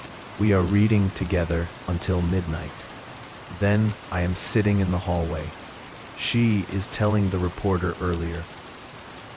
The omniscient ledger is standing in the hallway now, watching a clock not quite agree with itself. 2323. Behind the pharmacy, a group of 3 older teens is performing the mirror dare for the camera offline. Not for clout, for proof to themselves that fear is a train you can get off. Emery is holding the flashlight low, crime scene style. Say your name, a boy is telling his friend. Echo checks back a beat, he is saying. The friend is saying his name, and the alley is saying it a breath early. The camera shakes. Emery says, almost, to herself in a voice that is blaming math. 2328. The acoustician would say pipes. The sheriff would say prank. The ledger writes lure with the question mark, because it is only allowed to be fair. 2331. The command post radio coughs once, then floods. Unit 5, lights at the park out. We are on generators. Copy. Copy. Hold. A volunteer in the pharmacy lot is blowing a whistle that is strangled by its own paper bag.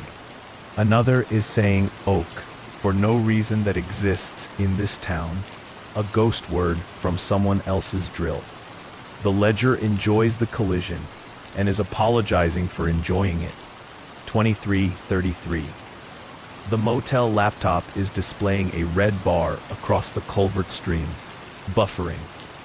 The reporter is leaning closer, writing the time, drawing a small box. When audio resumes, it is carrying a line that is stamped 23:37. Not now, later. A boy's breath is on the microphone as if he is bending close to speak a secret to a drain. I am coming right back, he is saying. The ledger is choosing to remember that this sentence is also what a human kid says to a mother when he is stepping onto a porch for 2 minutes and into a story for longer. 23:34. Tag 07.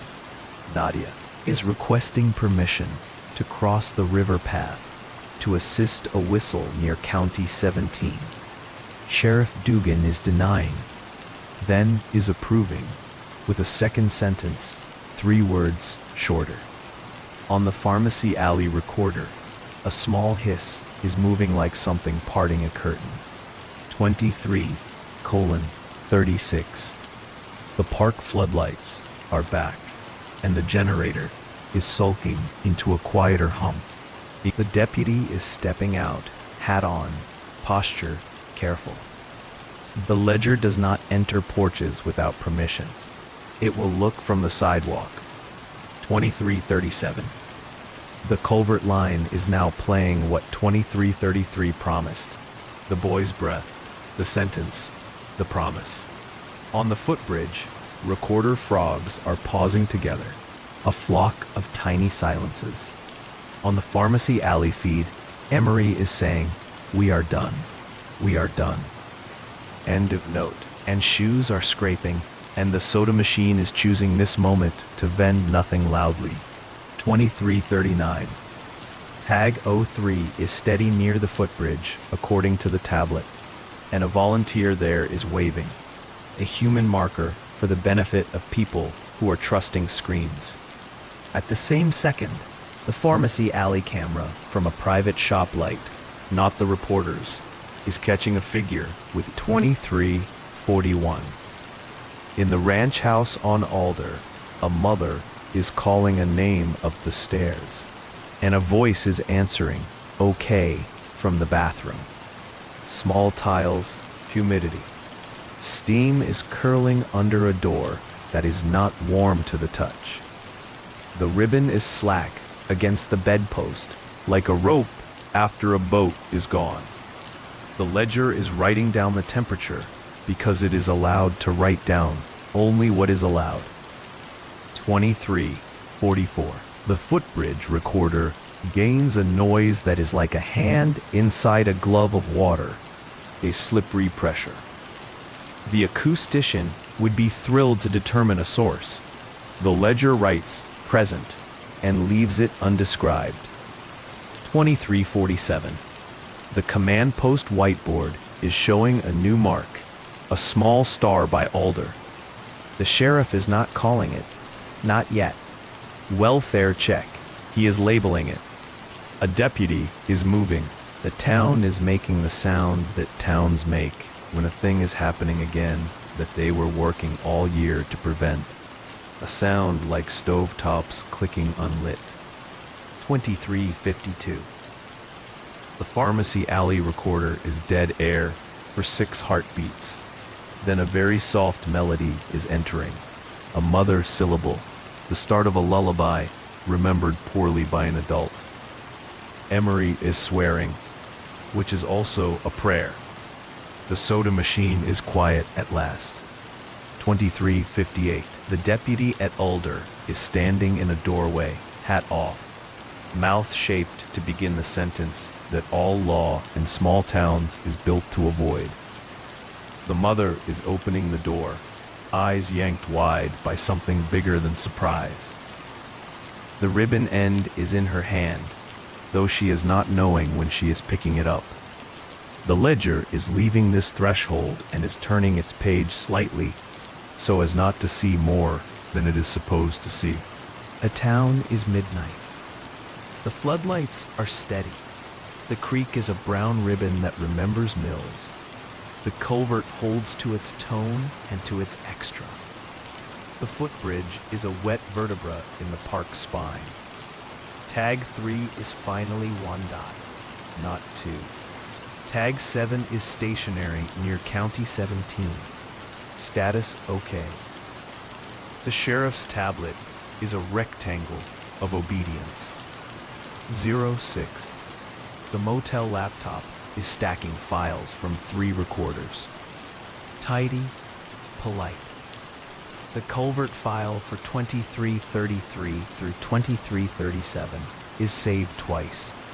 One with a suffix _fix, though no one is fixing it. The footbridge file includes a carousel rise that is not a carousel. And the pharmacy alley file carries a pre-echo of OK that has nowhere to sit. The reporter is labeling and backing up and is writing times. And at the bottom of the page is leaving a blank where a name would traditionally sit. The ledger is also leaving it blank because journalism is not a church and is not a courthouse. And because dawn exists, and because confirmation exists, by 1:10 the gym is thinning. Volunteers are eating crusts from pie plates as if crumbs are proof.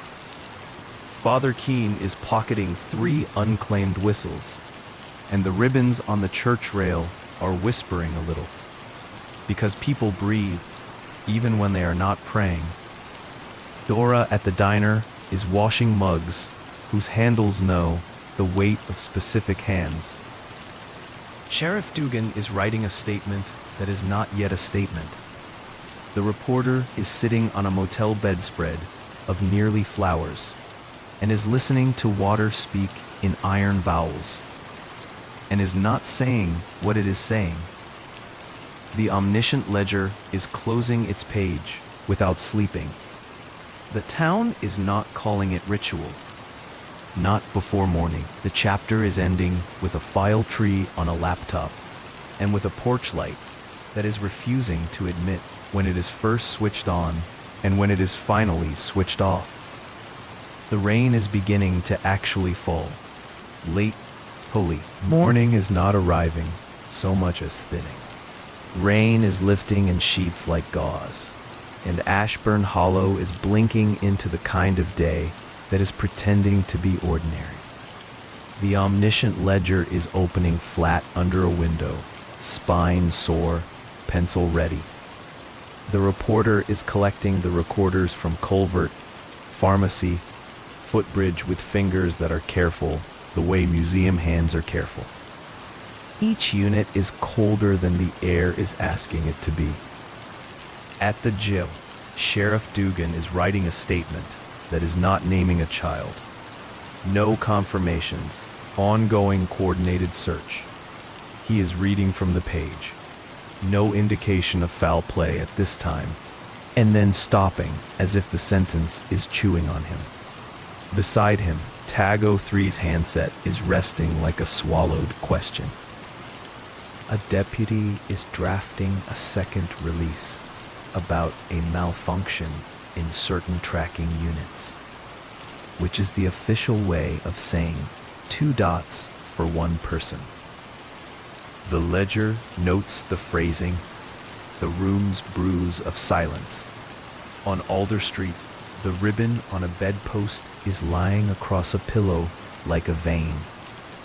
A mother is standing without speaking, hands around a lukewarm mug that is finding the exact temperature of grief.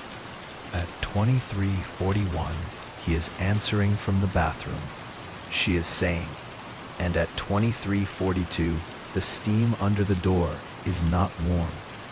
She is not crying because crying is a resource. The reporter is not asking for a name, and the ledger is underlining that choice. Back at the motel, the laptop is swallowing 3 memory cards. The culvert feed contains the promised oddness, the stamped segment from 2337 that is speaking at 2333. A boy's breath. The line, I am coming right back. The software is labeling the second copy fix, although no one is fixing. File metadata is listing a modified time 4 minutes before creation. And the world of computers is shrugging its thin, polite shrug. The footbridge file is wearing a carousel rise, like a coat that is fitting too well to be a coincidence, and too poorly to be an admission. The pharmacy alley file carries a pre-echo that is darting ahead of a single small okay, like a nervous sibling. The ledger is writing evidence, not verdict. By noon, the rec center lot is taking deliveries of bottled water and powdered certainty. The state acoustician is back at the culvert with graphs, face bright with the thrill of something that is nearly understood. Pressure nodes. He is saying aerodynamic feedback. The note is predictable from diameter and flow. And then the thin harmonic is returning on cue, a filament of sound above the math. He is pleased anyway. The ledger writes almost as if it is a town bird. A tip is arriving about a box truck idling near the pharmacy around 23:30. Light commercial, partial plate. A deputy is driving a loop to a salvage yard where a generator is singing its own tired hymn. The owner remembers no truck, remembers all trucks. He is willing to talk about kids and dares, unwilling to talk about crates. He is wearing a jacket with a fairground logo the town has not used in 10 years. The ledger takes the detail and sets it down without deciding what it means. Emery is meeting the reporter at the footbridge when the light is a flat coin. We are not heroes, she is starting, and then correcting. We are kids who are wanting to be braver than we are. The echo is answering first. I am posting the clip. They are calling it editing, she is saying. The reporter is asking if she is believing in ritual, and Emery is scuffing a sneaker. We are believing in want, she says. And the ledger smiles at the repetition. Father Keene is untying the ribbons from the rail, folding them into a small box as if they are linens. Vigil is a language for late facts, he is saying. We are not trading it for math. We are keeping both on the same shelf. His hand hesitates over 3 unclaimed whistles, and he pockets them softly. Walt Hembry, the historian, is adding a darker 13th hash mark to a photocopy he is not supposed to be writing on. He is embarrassed, then defiant. We are always stopping at 12 and then pretending the circle is closed, he is saying. And then the next year is reminding us that circles are patient. The ledger is resisting the poetry and is writing it down anyway. At 16:03, Sheriff Dugan is giving the camera what the camera is built to love. A declaration. We are treating this as a criminal matter, he says, given recovered items near County 17, which is the official way of saying a crate and rope are found a mile down, which is also the official way of saying the crate is clean and the rope is new, which is also to say nothing final. He does not mention fibers that are matching the church ribbons in a way that is not neat. He does not mention tag 03 drawing 2 dots like eyes for 4 minutes. He does not mention the culvert file being early and late at once. The ledger mentions all of it. The reporter is cutting the package that night in the motel. AC coughing, Rain practicing on the window with 2 fingers. An objective voice track is describing a multi-agency response, conflicting datasets, community belief systems. The piece is closing on silence from a porch that will not allow microphones, and on a single frame of the culvert mouth that is neither haunted nor harmless. The ledger is approving the restraint, then adding one line of its own in pencil where only it can see it. We are still here. Comments begin before the piece airs, because this is the century. An online forum is filing Ashburn Hollow under ghost stories. Another is filing it under true scary stories. And a third is diagramming bus schedules and drain diameters until the diagrams look like comfort. A man from 3 counties over is writing that the carousel melody is a spillover from a maintenance yard 2 miles north. And a woman from town is writing that there has been no carousel since '09. Screens are gathering certainty the way porches gather moths.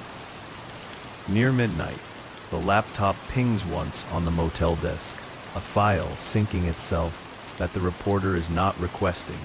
It is a tiny clip, 2 seconds, stamped 2333 from the night before, labeled _fix2.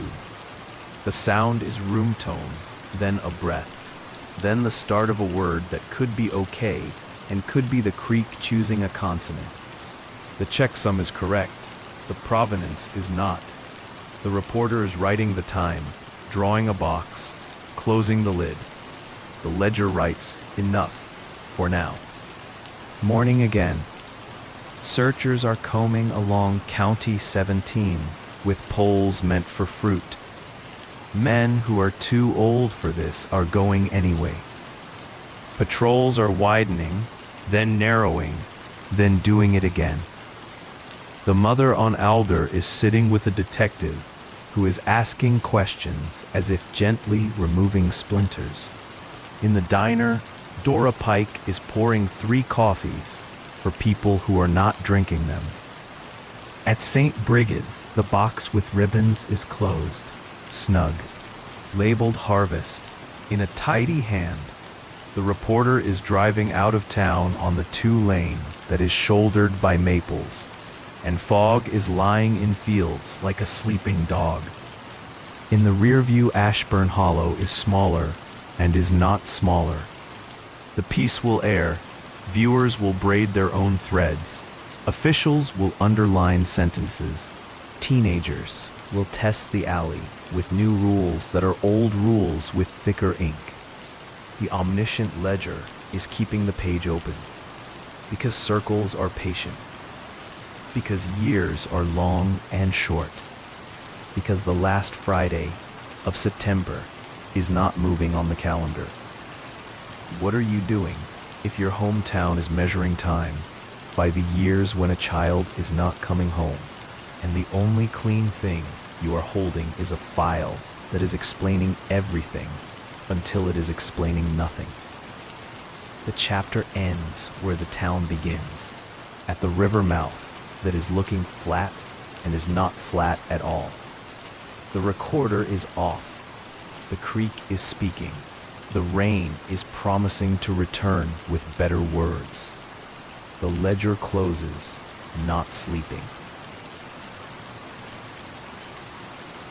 Story 4. The Forgotten Patient.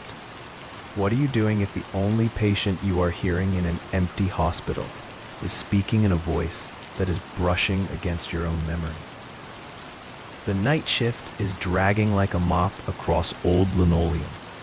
Rain is tapping the warehouse roof in patient codes, and the hospital wings are shadows that are leaning on each other after hours. I am Marcus Vale, security guard for the last 6 months at St. Agnes Memorial, a place the city is closing in pieces.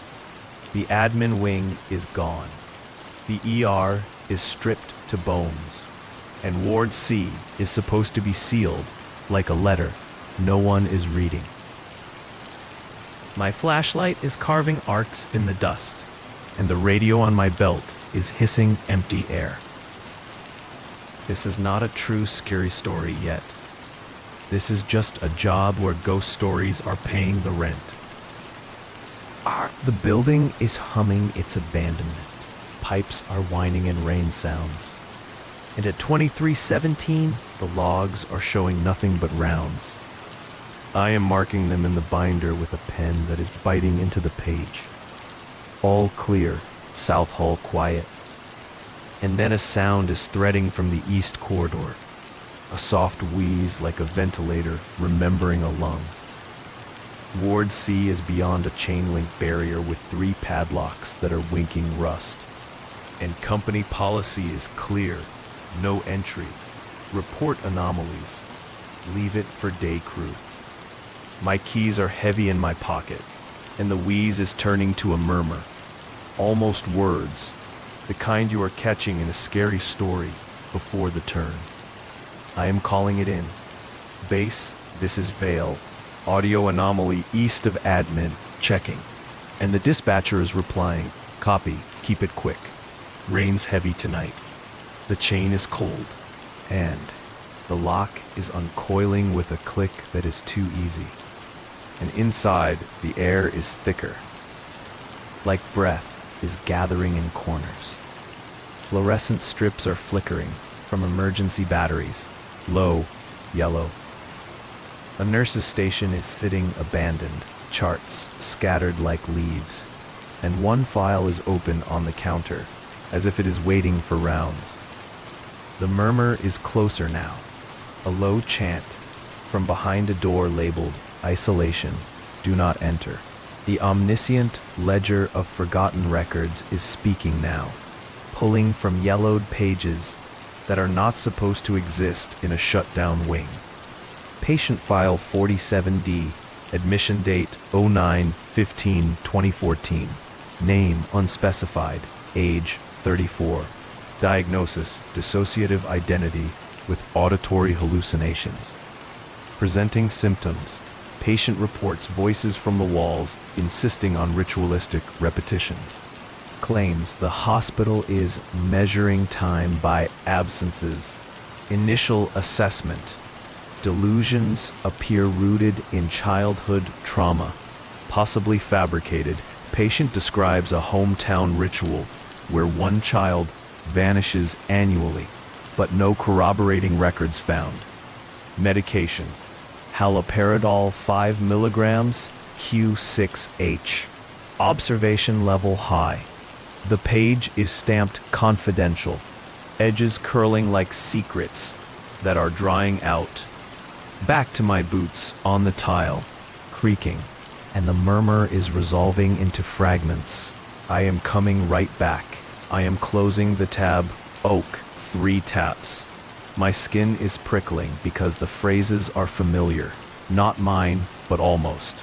I am pushing the isolation door, hinge crying, and inside the room is bare, except for a metal bed frame bolted to the floor. Restraints dangling like loose threads. No one is here, but the air is warm in one corner, and a small recorder is sitting on a windowsill. Tape rolling without power. The voice on it is mine, or not, saying we are not caring which name you are giving it. We are only wanting him back. My throat is closing because that line is from a dream I am not admitting I have. More from the ledger. Progress note 10/02/2014. Patient exhibits echolalia, repeating phrases from imagined broadcasts, including rain sounds for sleep, and segments resembling scary stories to sleep. Therapy session. Patient insists he is a narrator in his own horror. Describes looping back to the exchange where voices are traded like skins. Recommendation: increase to electroconvulsive therapy, ECT trials. Monitor for identity bleed. Nurse's log. At 23:17, patient was found unrestrained, whispering to walls. The ledger is writing it down. Restraints reapplied, but patient smiled as if already free. I am grabbing the file from the station, pages heavy, and flipping to the photo clipped inside, a grainy Polaroid of a man in gown, face half shadowed, eyes like mine but wider, scar on the wrist from a bike chain in 9th grade. My own wrist is itching. The same scar, faint, pink. The murmur is stopping, rain is louder, and the radio is crackling. Veil, report, anomaly resolved. I am answering, clear, just wind, locking up. But the ledger is turning a page, and the patient's voice, my voice, is whispering from the recorder. What are you doing if the only patient is you, forgotten? The isolation door is creaking shut behind me, and the padlock is clicking without my key. The padlock is clicking behind me without my key. The sound is small and is still deciding the size of my night. Ward C air is warm where it should be dead. A hospital breath kept in a jar too long. My radio coughs, then swallows itself. Base, Veil, I am in C for a door check, I am saying. And what is answering is my own voice half a second early, a pre-echo that is only possible on tape. Copy, Veil, it is repeating, kind, wrong. The nurse's station is a low shipwreck of clipboards and plastic pens. The file 47D is in my hand, pages rough as old tongue depressors. I am flipping to a page with a red tab that is looking like a healed wound. The omniscient ledger inside the folder is speaking in its small square type. Progress, note, 10-2014p. Patient is compliant. Affect, blunted. Introduced voice contrast exposure, VCE session, using curated audio from patients' reported broadcasts. Time-stamped materials gathered from internet horror forums. True scary stories, ghost stories, rain sounds for sleep. Patient reports, recognition without comfort.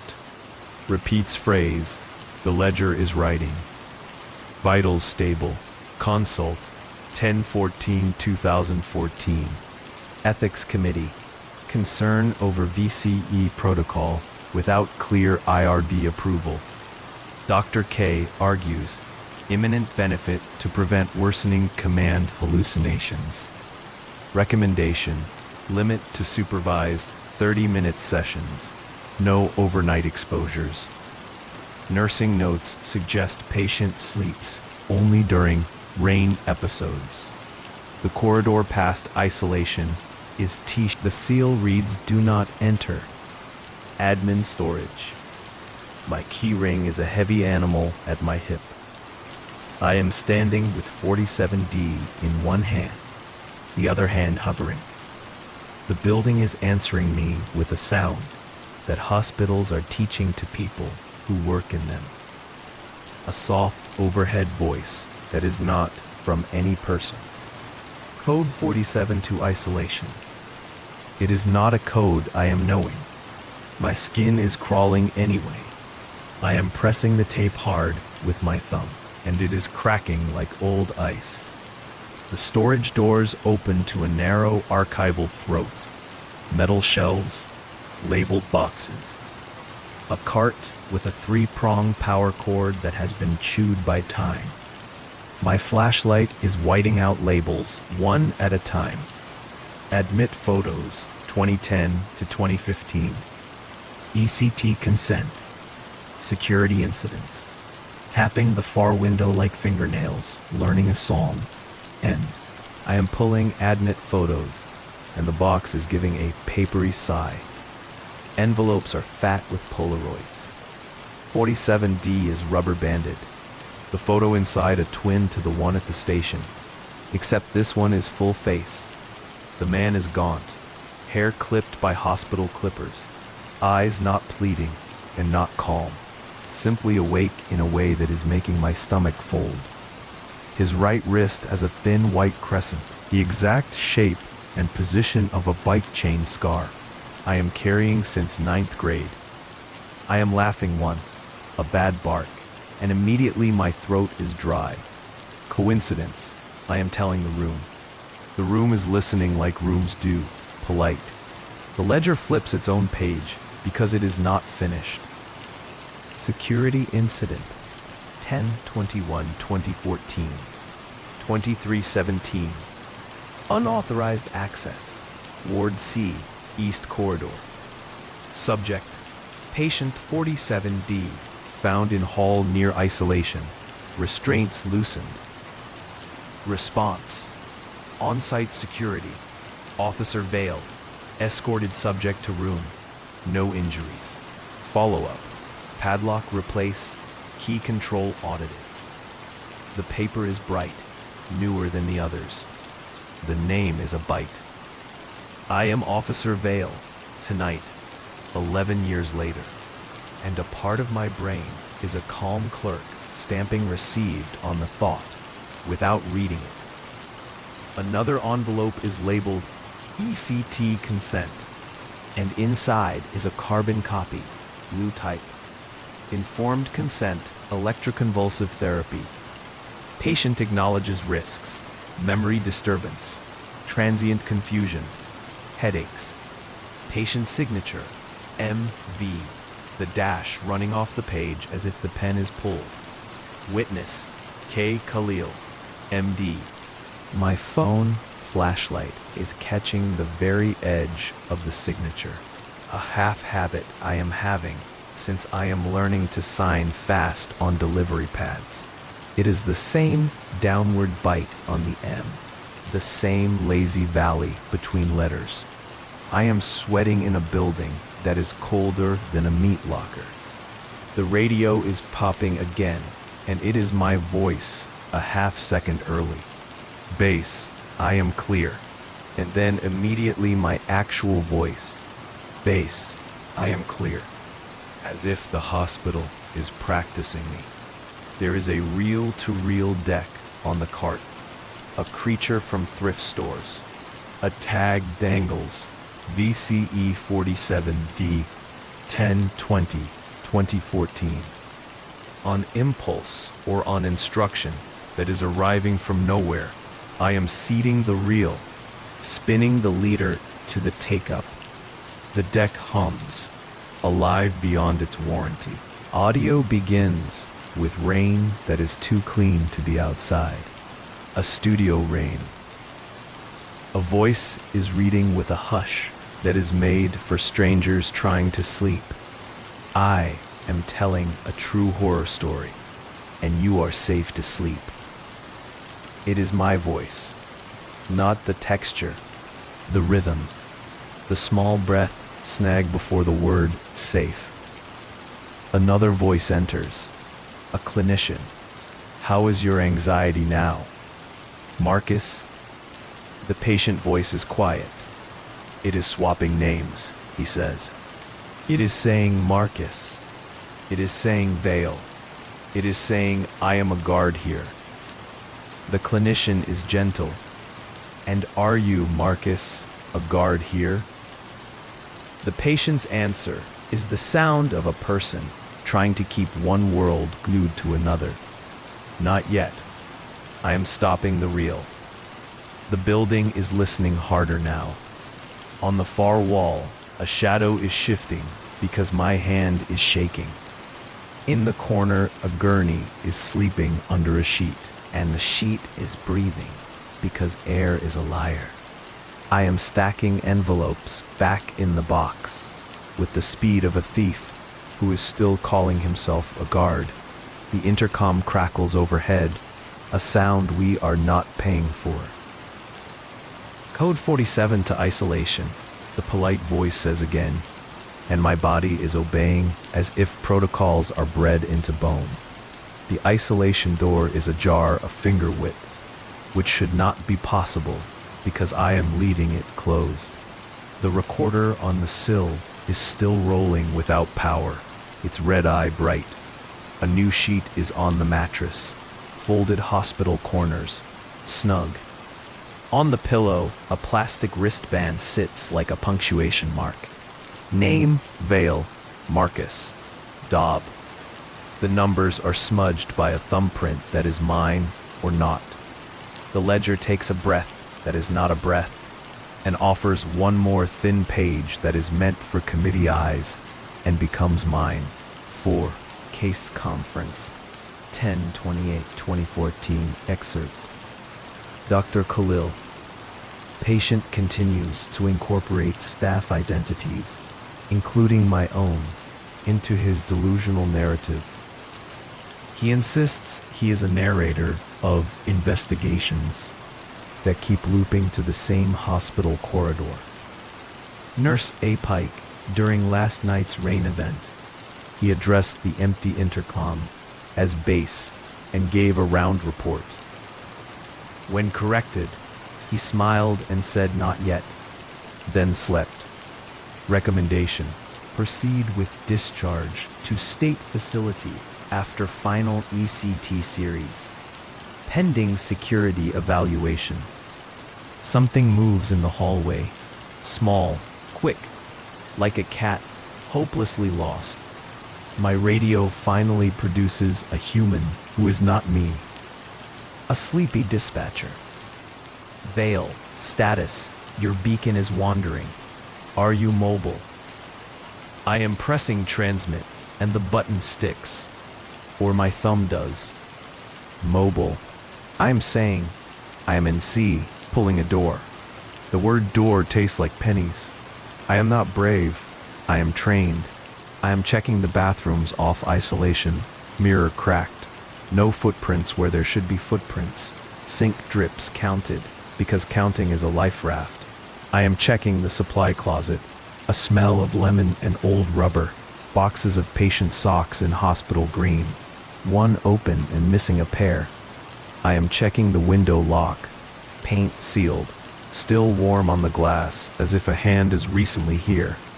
I am closing. I am locking. I am saying out loud, clear, to fill the space where fear would like to sprawl. On the way back through storage, a different box is eye level. Security incidents audio. Inside are thumb drives with label maker names, and one is a clone of a thing from someone else's life. Proof of life. 11/2/2014. My mouth is dry. I am slotting it into the cart's old laptop, the screen waking with an effort. The clip is short, a hallway camera feed in gray. A man in a gown standing under a sign that reads Ward C, East, talking up at the intercom. The captioning software is lazy and still manages the words. Base, Vale, anomaly east of admin, checking. The man in the gown smiles like he knows what is coming in a decade. I am turning everything off at once. Real, laptop, flashlight for one heartbeat too long, and dark is kneeling on me. The hospital inhales, and when my light returns, the door to the hall is closer by a foot, which doors are not doing unless pushed. My hands are steady, or pretending. I am resealing the storage with new tape because rules are the last fence. On my way out, the nurse's station binder catches my sleeve.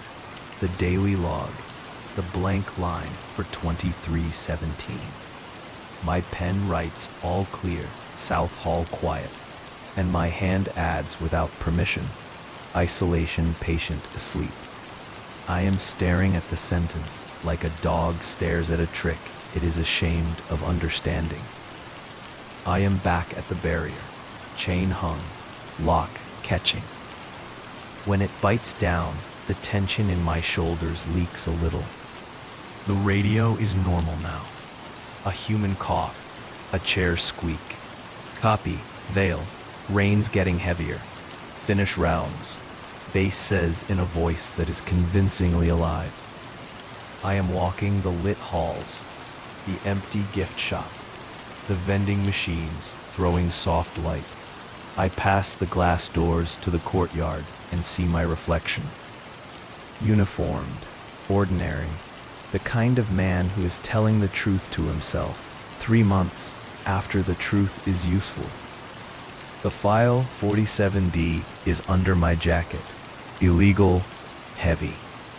In the locker room, I am sitting on a bench with the damp smell of mop water, and I am reading one last thin page with an ink that is too light, as if hoping not to be noticed. Discharge summary draft, 11/13/2014. Patient 47D did not transfer. Records incomplete. Final note, patient states, "What are you doing if the only patient is you? Forgotten." Signature line, left empty. The clock on my radio is insisting on 23:17 again. I am tapping the casing like a stubborn vending machine, and time is not budging.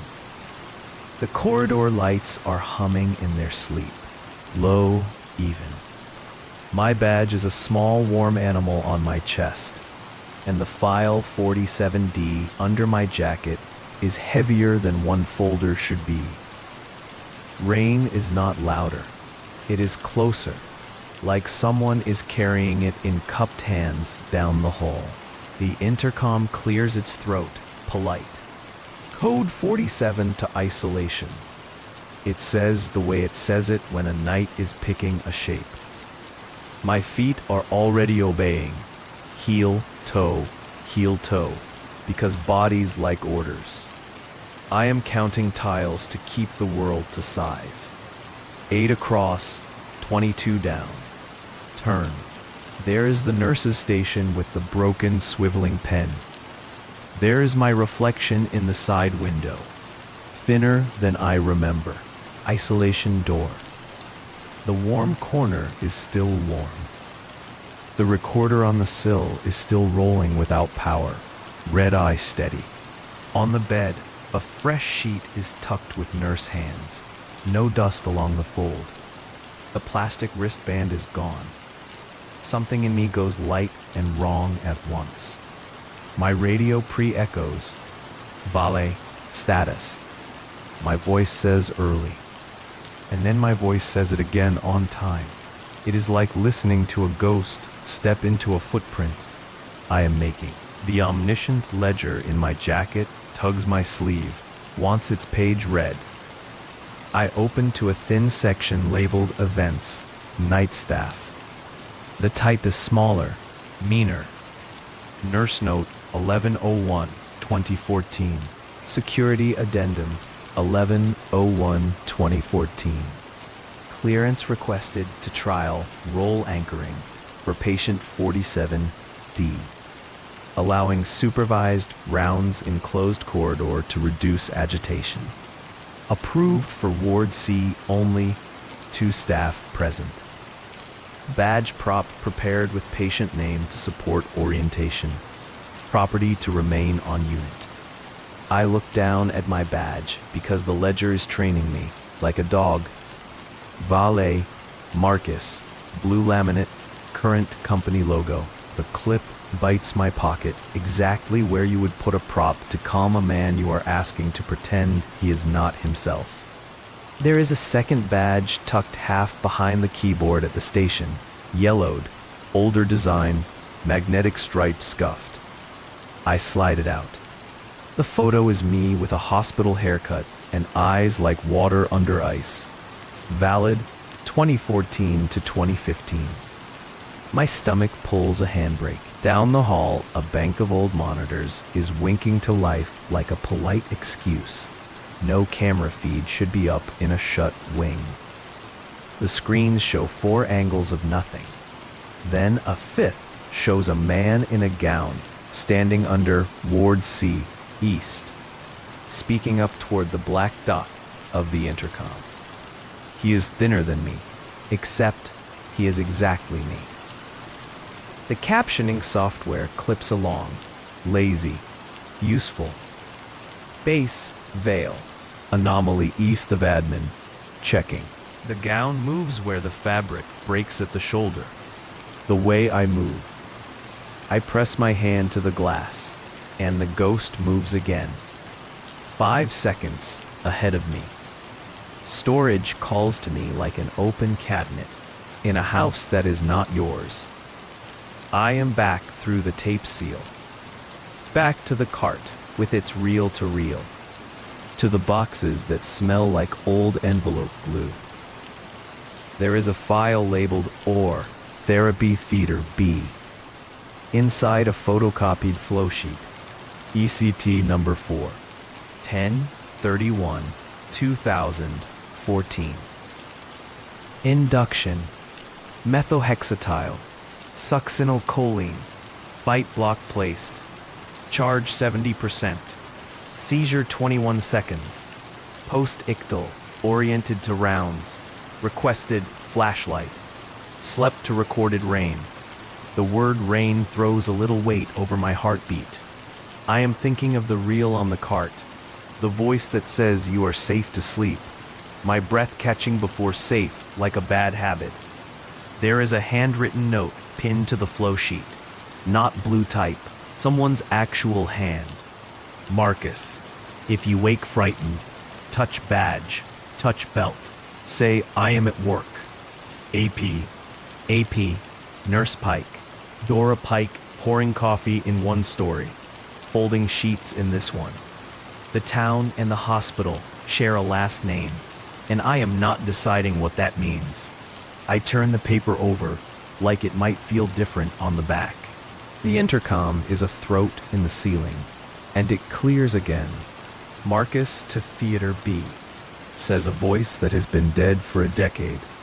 Vowel music of someone who grew up with church bells. I should call bass, the living one, the sleepy chair squeak. But the pre-echo is already ahead of me.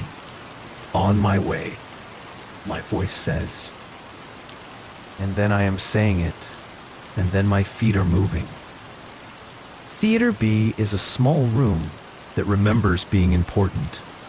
White tile, metal cart, a machine that looks like 2 suitcases had a serious child. The ECT device has a maintenance sticker that is illegible until it is not. Inspected 11/3/2014. Initials, MV. Nobody lets security inspect therapy hardware. And yet, here is a square of adhesive saying I did. A pair of electrodes rest in their dish like coins in a shallow bowl.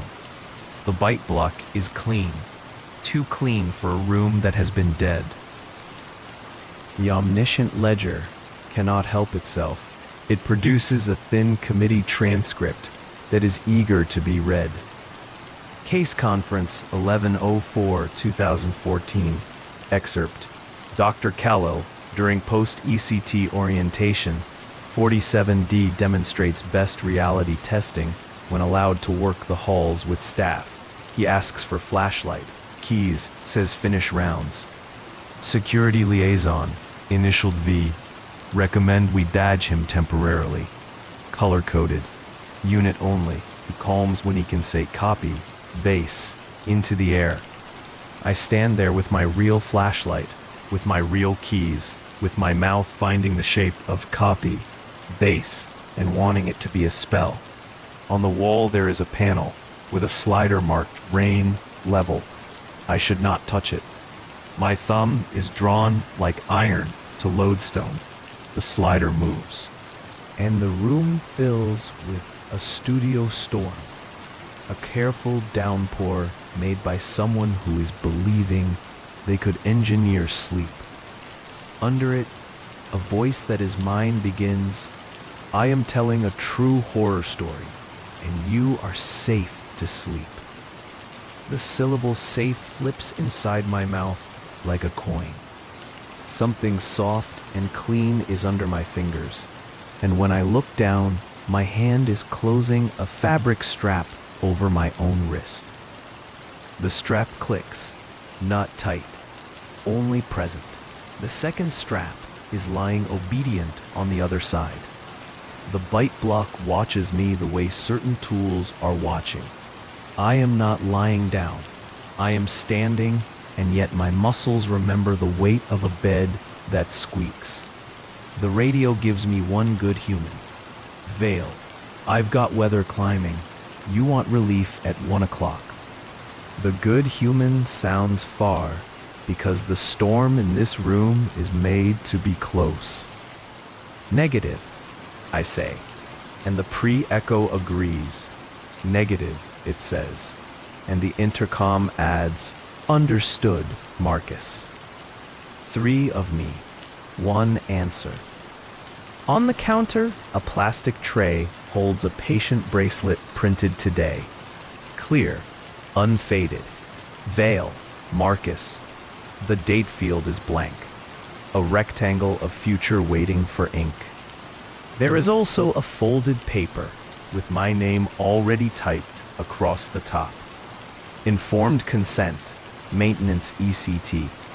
The signature line is empty, and under it someone has penciled, "Not yet." The words look like mine, but I am not admitting that in a room with straps. I want to be the man who simply leaves, who flicks off the rain and writes an incident report and hands the folder to a day boss who will not read it. But the hospital is built to keep people until a decision is made. And a decision is happening whether I respect it or not. I take 1 step back from the machine, and my heel touches something on the floor. A coin. No, a key ring. Not mine. A brittle tag hangs from it. Ward C, Master. These are not meant for me, except the sticker says my initials on a different day. I pick them up, and the weight makes my wrist itch where a bike chain scar lives. The ledger sighs in my jacket, and I give it this. I read 1 more page because I am a dog who returns to his worst smell. Discharge planning, 11/10/2014. Draft, recommend transfer to state facility, but patient responds uniquely to environmental cues available only at St. Agnes. Facility closure complicates continuity. Proposal, retain on unit for 2 weeks for work therapy while placement identified. Security to coordinate. Handwritten in the margin, a small sentence. If he believes he is guarding the patient, he may keep the patient safe. Initials KK. I am guarding the patient. The sentence lands in me like a bench I sit on without looking. The patient is not in the bed. And still the straps remember. And still the storm is kind on purpose. I switch the rain down, then up, because I can. The voice on the reel matches me breath for breath. Ghost stories. True scary stories. Rain sounds for sleep. And hearing it said in that order makes something inside my chest move 1 notch toward its seat. A footprint appears where a person should have been. Dark, damp, 1. Then a second. The ECT machine clicks once, as if a relay is practicing. The monitors down the hall throw a soft blue along the door, and in one of them, the man in the gown is turning his head to look toward Theater B. My head turns, and the timing is the same. Base, I say to no one, to the ceiling, to a dead nurse, to a living dispatcher, to the man in the monitor, to my own mouth in the rain. I have the patient. And I do not say whether I mean inside a room or inside a body. The room makes its small complaint, a dimmer breathing through a flicker. The intercom is soft, almost kind. Proceed, Marcus. And there is nobody listed under that extension to hold responsible for the word. I do not lie down. Not yet. I do the thing guards do when they are scared. I do a sweep. I check the hallway. Clear. I check the cabinet. Clear. I check the mirror for the telltale flutter of a person rehearsing. And the mirror gives me nothing but me. And me is a lot. Back at the nurse's station, I open the binder to the line for 2317. And my hand writes, all clear. South Hall quiet. Isolation patient asleep. I am not watching it right. I am watching my other hand, which is clipping the old yellowed badge to my pocket under the new one. The deeper clip is cold, then warm. The intercom does not announce a code. It says, for the first time tonight, thank you, Officer Vale. I am standing half in Theater B and half in the hall. Two rains working at once. One from weather, one from a slider labeled rain level. The machine's ready light is a small green patience, and the monitors down the corridor are showing me 5 seconds ahead in a gown that does not exist in the room I am in. The omniscient ledger in my jacket is a stiff animal with 1 page left, and it is pretending to be shy. The intercom uses its polite voice, the one that sounds like paper cups. Thank you, Officer Vale. The word officer lands in the same spot as patient and rolls around there without choosing. I let the ledger have its drama. I open it. The last page is onion skin thin. Committee words small and tired. Identity Integration Plan. Patient 47D.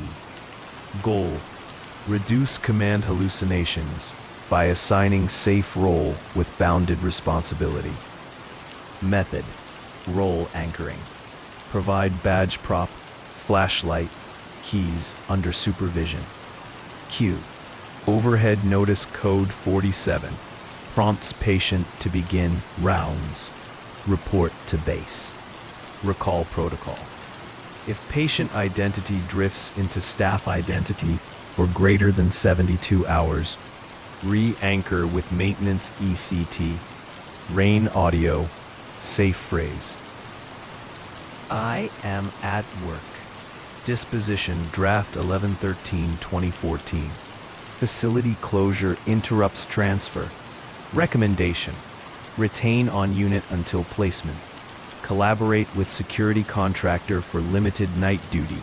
Monitor for identity bleed. Signed, K. Khalil, MD. Security Liaison, Initial V. Nurse A. Pike. Note attached. Marcus touch badge. Touch belt. Say it. I am touching the badge because hands believe paper more quickly than minds. Clipped plastic. The old yellowed badge under the new one. 2 names that are one. The bracelet on the theater tray is printing my name with a date line that is waiting like a mouth for a spoon. On the monitor, the man in the gown, me in advance, turns his head toward the room that I am in and lifts his wrist as if already wearing the band. My wrist feels the ghost weight. Base, I say, because the script is there, because the room has an ear that wants its food. I have the patient.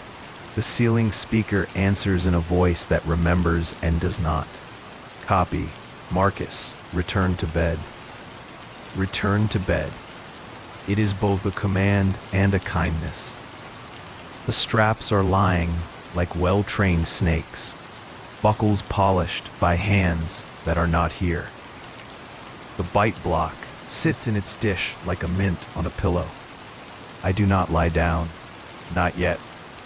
The ledger tries to finish the story because that is what ledgers do. It produces one more clipped square from a printer that is out of ribbon. Discharge summary. Patient 47D. Draft. Name: Vale Marcus. MRN. Admission: September 15, 2014. Readmission episodes: multiple, precipitated by facility access as staff. Course: with role anchoring, patient de-escalates, completes rounds, reports to base. During maintenance ECT, identity consolidates to security officer with partial amnesia for inpatient status. Outcome: transfer not completed. Facility scheduled for staged closure. Patient retained as night contractor under supervision. Status: incomplete. Signature line blank. The blank line is flattering in a terrible way. I am the signature nobody made. The radio gives me my living dispatcher at last. But chairs squeak, a cough. Vale, storms need anything, you're quiet.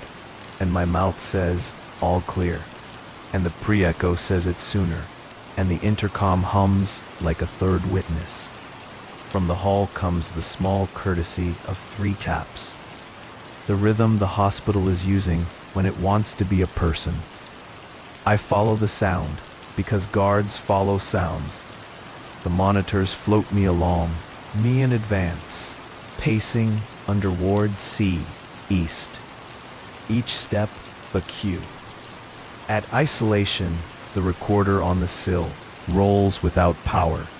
The red-eye patient and polite.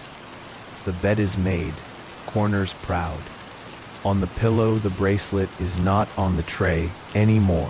It is here, lying like a question mark that is tired of being a question. I pick it up. Plastic yields, clicks. It seats on my wrist, as if I am remembering the shape rather than learning it. The intercom softens. Proceed, Marcus. In Theater B, the rain slider is halfway. I nudge it up until the world is dense enough to be simple. The voice that is mine begins its careful bedtime story. I am telling a true horror story, and you are safe to sleep. The snag before safe is still there. A small hitch I am never fixing. I sit on the edge of the bed because standing is a performance and sitting is a confession. Strap 1 circles my right wrist, not tight, just true. Strap 2 hangs there, undecided. I do not give it my other hand, not yet.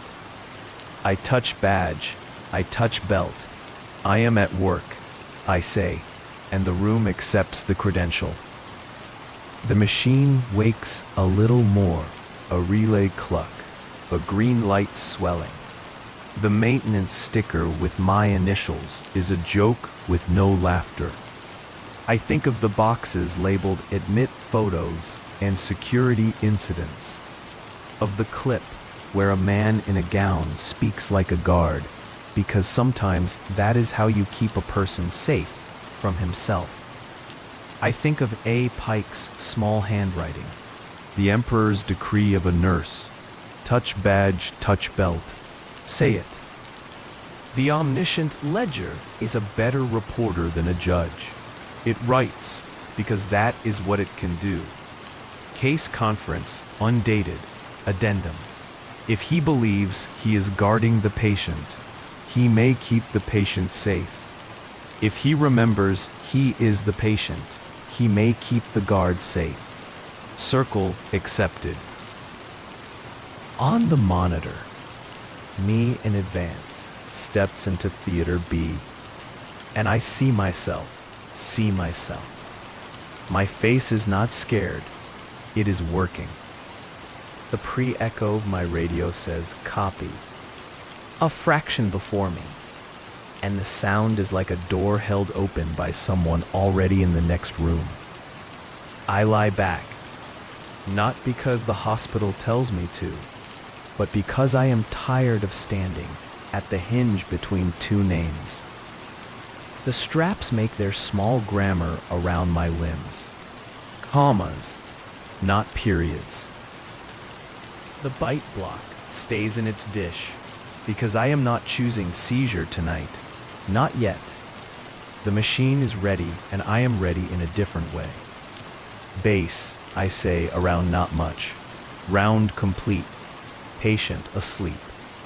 The recorder on the sill hears it and writes it on tape that has no power, because objects in this place believe in their jobs more than people.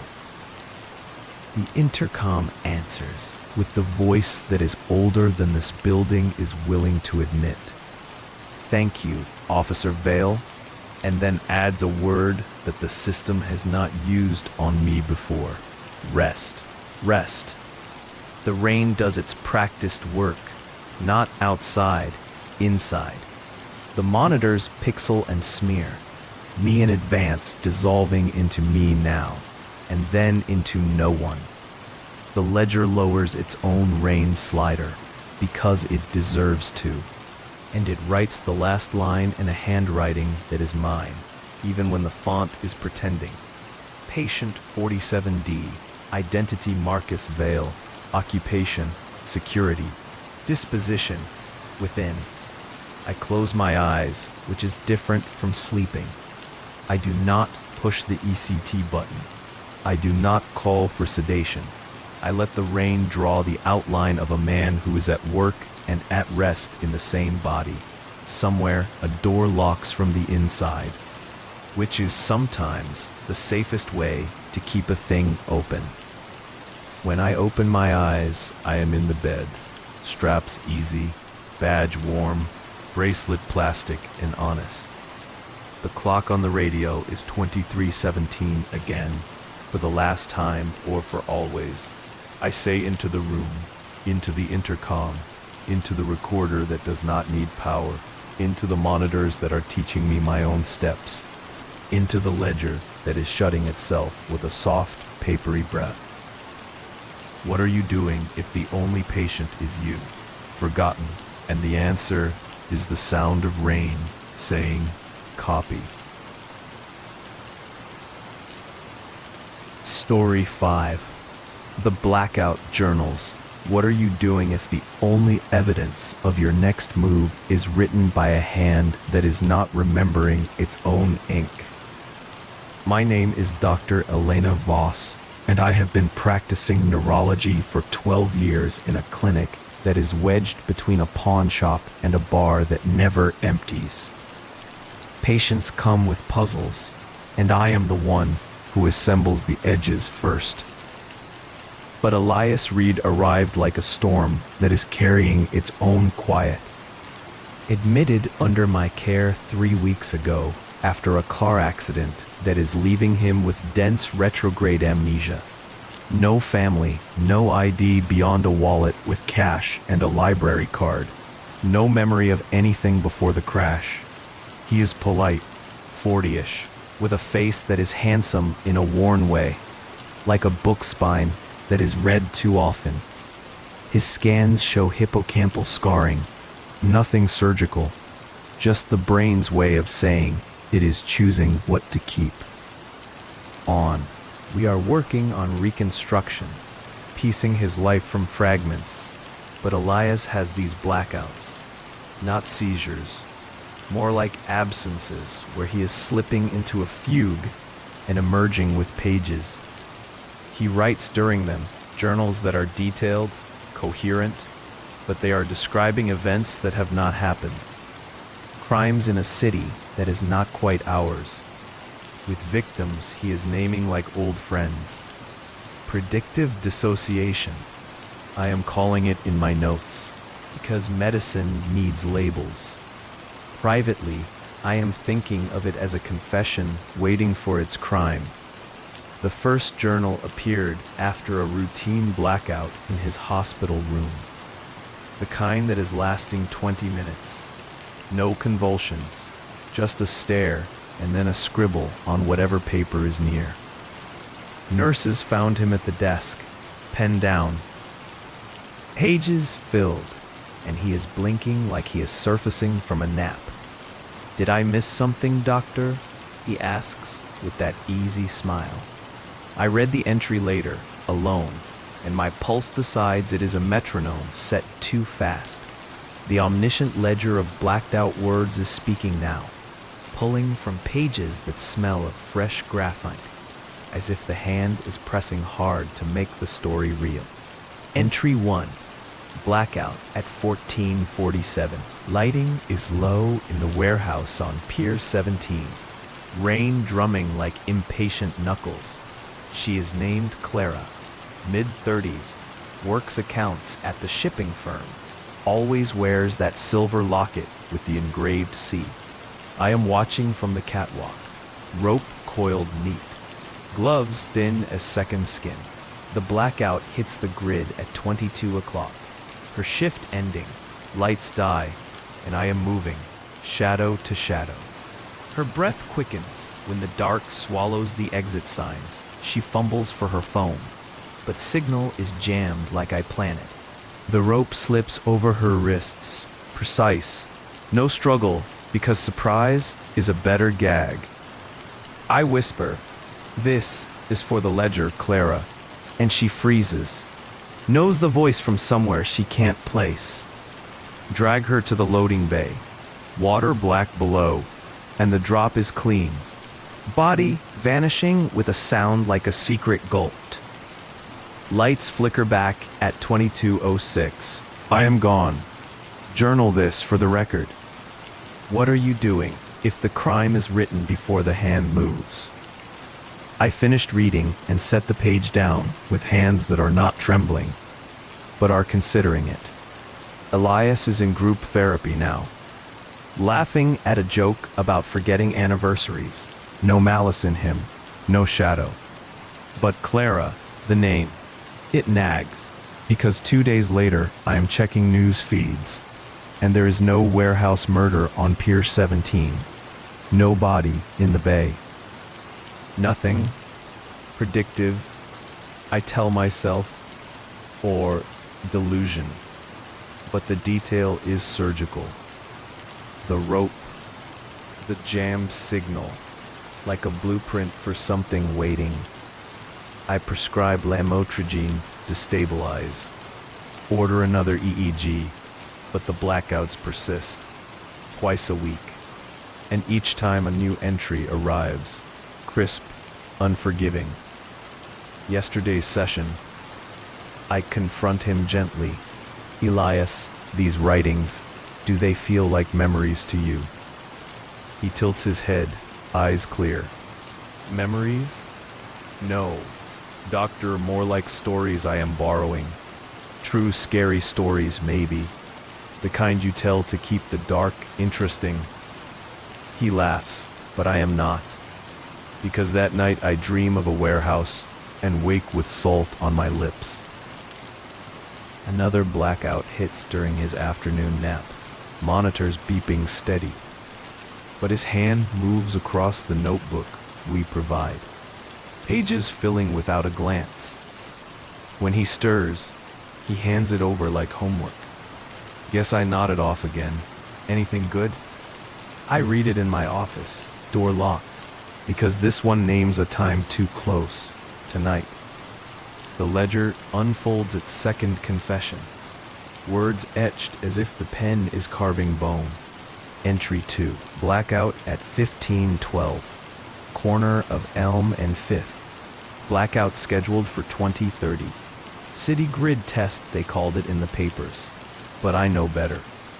He is Victor, owns the corner deli, closes at 8 sharp, locks the grate with that brass key on his chain. I wait in the alley, wire cutters tucked, gloves on, heart even. Lights drop, street goes blind. Victor freezes, mid-lock, and I step out, wire around his neck. Twist once, efficient, no blood, because mess is amateur. He gasps, "Why?" And I say, "For the journal, Victor. This is how the story sleeps." Body slumps. I drag to the dumpster, cover with crates. Lights return at 20:36. 6 minutes to vanish. Rain starts then, washing the curb clean. Like rain sounds for sleep, soothing the city back to ignorance. What are you doing if the blackout is the perfect alibi? My office clock ticks to 2000, and I am staring at the page. The name, Victor. The deli on Elm. A place I pass on my commute. Coincidence, I think. But my phone is already searching news. And there it is. A city announcement for a grid test tonight. Blackout from 2030 to 2045. Routine maintenance. Elias is in his room, sedated for the night, under watch. He cannot be there. But the entry is a map. and my curiosity is a bad advisor. I grab my coat, tell the nurse I am stepping out, drive to Elm and Fifth, park a block away, because what if 2028? Streetlights hum. Victor, I see him now, older man, locking the grate just like the page says. Brass key glinting. My heart is a fist. I should call police. But proof? What proof? The lights drop at 20:30 sharp. Dark swallows everything. And from the alley, a shape moves. Quick. Shadow on shadow. A gasp, a slump, and then dragging. Crates shifting. I freeze in my car, phone out. But the lights snap back at 20:36, and the alley is empty. No body, no killer. Just rain starting soft, like the entry promised. I drive back shaking. Check on Elias. He is asleep. Monitors flat. No outing possible. But in the morning news, Victor's deli is closed. Owner missing. Police investigating. And my hands are cold on the screen. Elias wakes smiling. Good session today, Doc. I nod, but inside I am piecing it, because the handwriting in the journals, precise, slanted left, matches the signature on his intake form. But wait, no, his intake was blank. Amnesia. Who signed for him? The ledger whispers it's secret now, because ledgers cannot help but end where the shock lives. In my files, buried under transfer papers, a faded ID photo from a database hit. Not Elias Reed, but a name redacted for privacy. Until I cross-check with old cases, and there it is. The patient is me, Dr. Elena Voss, or was, before the accident that scarred my own hippocampus. Before I woke as the doctor treating the man who was writing my crimes. The journals are mine, written in blackouts I do not remember. Predictive, perfect, and the next entry is waiting for its night. The morning after my discovery is a haze of coffee and denial. I arrive at the clinic early, files scattered on my desk like accusations. The redacted ID photo burning a hole in my drawer. Elias Reed, or whoever he is, lies in room 204. Vitals steady. No sign of the storm I am carrying. I review his chart again. My handwriting crisp on the notes, but the intake signature is a slant I recognize from my own journals at home. The ones I keep for dreams that feel too real. Coincidence? I whisper to the empty office, but my pulse is a liar. During rounds, Elias sits up, smiling that worn smile. Dr. Voss, you look like you've seen a ghost. Bad night? His voice is light, but his eyes linger a beat too long, as if he is reading from a script I have not approved. I probe gently. Any blackouts overnight? He shakes his head, quiet as a story untold, but I did jot something this morning, felt inspired. He hands me a folded page from the bedside notebook, graphite fresh, and my fingers tingle, taking it. Read it later, he says. It's just a scary story to pass the time. I nod, tuck it away, but in the hallway, my hands unfold it before I can stop them. The words are precise, the slant leftward, matching the entry about Victor, who is still missing according to the news. Police calling it foul play. No body yet, but crates in a dumpster on Elm. Wire fragments nearby, like breadcrumbs from a page I read. The omniscient ledger of shadowed ink takes over, unfolding the entry with the care of a coroner lifting a sheet. ... Entry 3. No blackout noted, but the pen moves at 0722. The clinic basement. Access through service door on 4th floor. Keycard disabled during the next grid dip. Say 03 tomorrow. She is Lydia, night nurse, checks vitals in the dim, always hums that old tune under her breath, the one about rain falling soft. I slip in behind, syringe prepped with succinylcholine, muscle relaxant from the stockroom, unlabeled, untraced. Lights stutter out. She turns, surprised, and the needle finds her neck. Quick, clinical. Paralysis sets in. She drops silent, eyes wide as I lean close. This is for the blackout, Lydia. The kind that doesn't end. Dragged to the incinerator chute. Body slides down. Ash by dawn. Lights return at 3:06. I am back in bed, journal sealed. What are you doing if the cure is worse than the memory? Lydia, our night nurse, the one who hummed rain sounds for sleep to calm agitated patients, including Elias last week. I checked the schedule. She is on shift tonight, and the city has another grid test announced. Maintenance at 3 o'clock, just like the entry says. My throat tightens, because this is not prediction anymore. This is orchestration, and Elias is alibied in a locked ward. Cameras on him, but the handwriting, it is mine.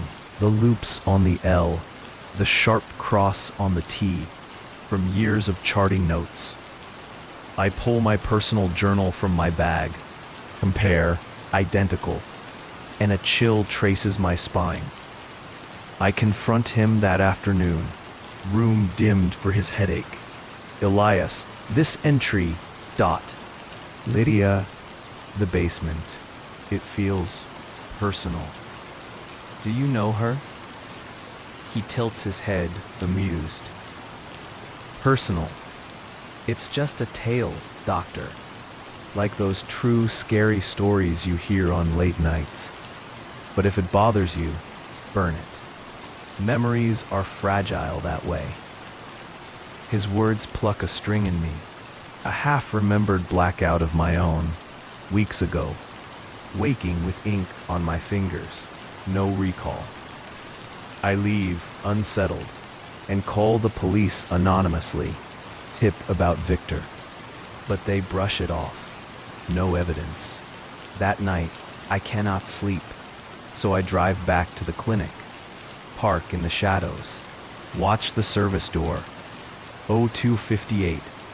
Lights hum steady, then dip to black at 3 o'clock. Emergency gens flickering weak. From the alley, a figure emerges, coat hooded, slipping through the door like it owns the key. My heart hammers. I follow quietly, phone recording, down to the basement. Air thick with the smell of bleach and ash. Lydia is there, checking a panel, humming softly, and the figure steps from the dark, syringe glinting. She turns, gasps, needle plunges, body crumples, dragged to the chute. Gone. The figure whispers, voice muffled but familiar, for the blackout.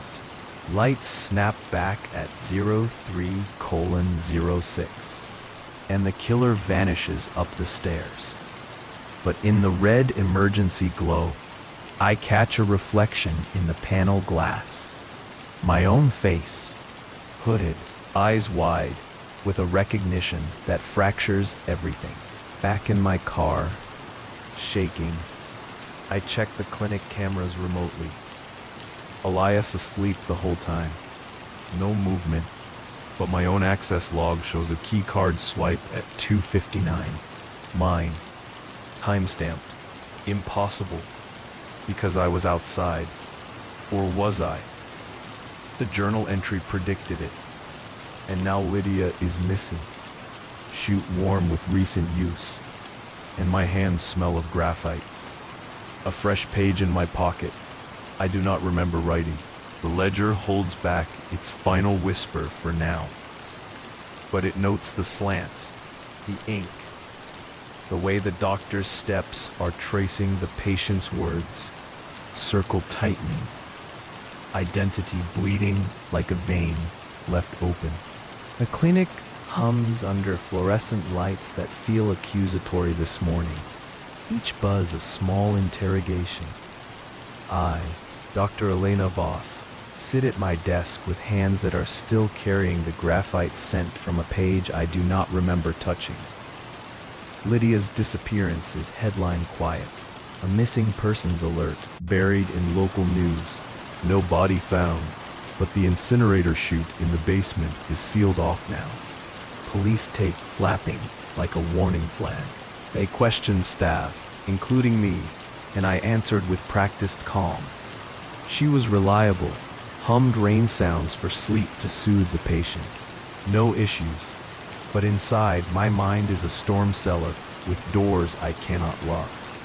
The keycard log insists I swiped in at 2:59. My face on the grainy security feed, slipping through the service door, hooded, purposeful, while Elias Reed slept soundly in room 204, monitors confirming no movement. I pull my personal journal from my bag, the one I keep locked in my apartment, and compare the slants again. The leftward lean, the sharp T's, identical to Elias's entries, to the fresh page in my pocket that describes Lydia's end with details only a witness or perpetrator would know, like the way her humming cut off mid-note, a choked melody. But I was in my car, watching, or was I? The accident that scarred my hippocampus 3 weeks ago, the same one that brought Elias to my care, is a black hole in my timeline. Memories fragmented like shattered glass. Police reports from the crash mention a single vehicle, no witnesses, but a notebook found in the wreckage. Pages torn, handwriting mine, describing a predictive blackout that matches Elias's condition exactly. Coincidence? I told myself then, but now it feels like a loop tightening around my throat. During morning rounds, I avoid room 204, delegating to a resident, but Elias requests me specifically. Note slipped under the door. Doctor, the stories are getting louder. Need your ear. My feet carry me there despite the warning in my gut, and he is propped up, notebook open on his lap, pen idle, eyes sharp as surgical steel. Another blackout last night, I think, he says without preamble, handing me 3 dense pages. Woke with this. Feels like a chapter from one of those true scary stories, the kind that keep you up instead of putting you to sleep.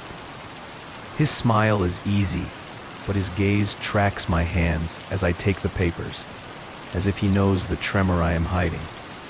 Read it aloud, if you want, he adds. Sometimes hearing it makes it real. I decline, fold them away, but promise to review later, my voice steady while my mind races. Because the top page peeks a name, Elena, and a location too close to home, my apartment building. Back in my office, door barred, I spread the pages like evidence in a trial. I am both judge and accused. The handwriting, again, mirrors mine, but with flourishes I do not use. Or do I?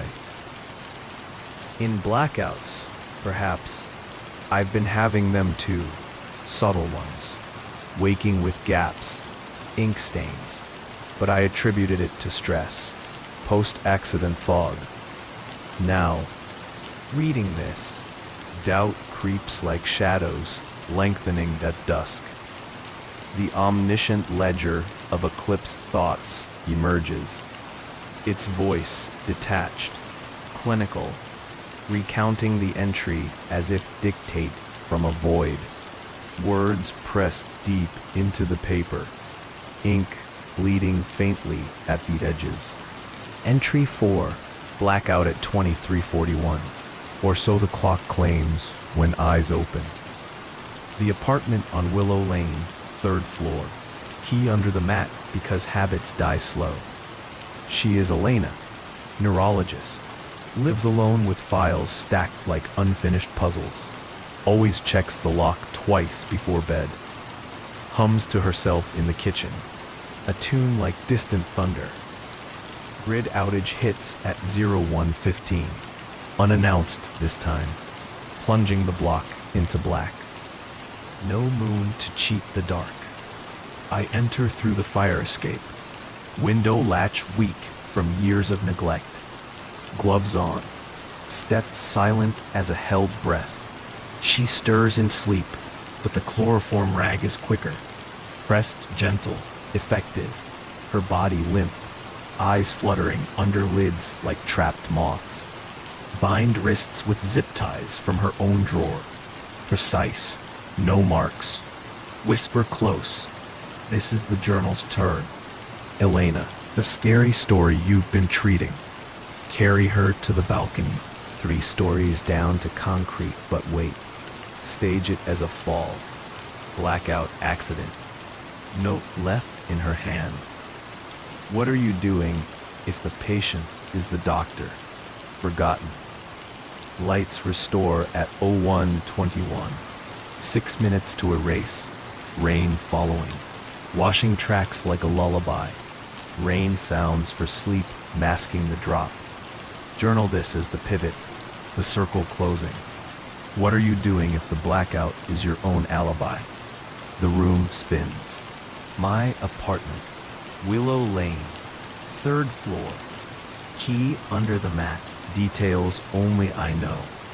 Or someone intimate with my life. But Elias has never left the ward. Has he? I check the weather app. No grid outage planned. But a storm warning for tonight. Possible surges. And my window latch is indeed weak. I have been meaning to fix it. Panic rises like bile. Because this entry is not prediction. It is prescription, aimed at me. The doctor becoming the victim in her own narrative. I cross-reference my own medical file, buried in the system under privacy locks. And there it is. Post-accident EEG showing fugue states. Blackouts I dismissed as migraines, but notes from a colleague suggest dissociative episodes, possible identity fragmentation.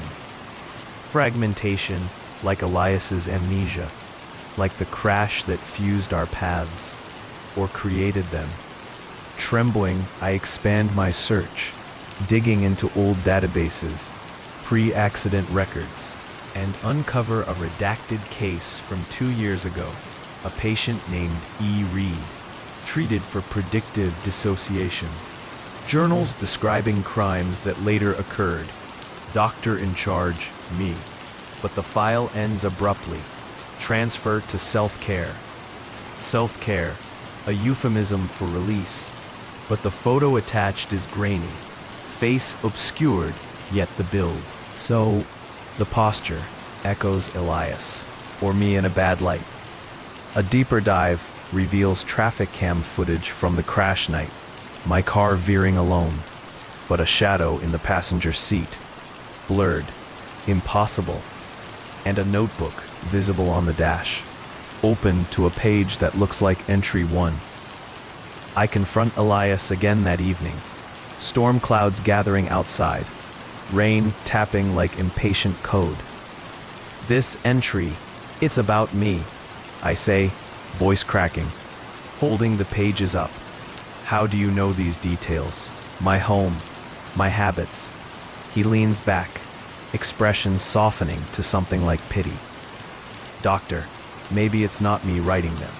Maybe it's you, borrowing my hand, or vice versa. Ever think the accident wasn't just yours? His words land, like a diagnosis I have been avoiding, and a memory flickers, fragmented. Waking in the hospital, not as doctor but patient. Signing in as Reed, then shifting. Roles swapping like cards in a trick. You're me, I whisper, but he shakes his head. Or you're the journal, Elena. Predictum to protect or to punish. Thunder rolls, lights flicker, and a blackout hits the clinic at 00:45, earlier than predicted, plunging us into dark. Emergency lights weak, red. My phone dies, signal jammed, and from the hall comes a soft humming, my own tune, echoing back at me. I bolt the door, but the knob turns slowly, and in the dim, a figure slips in.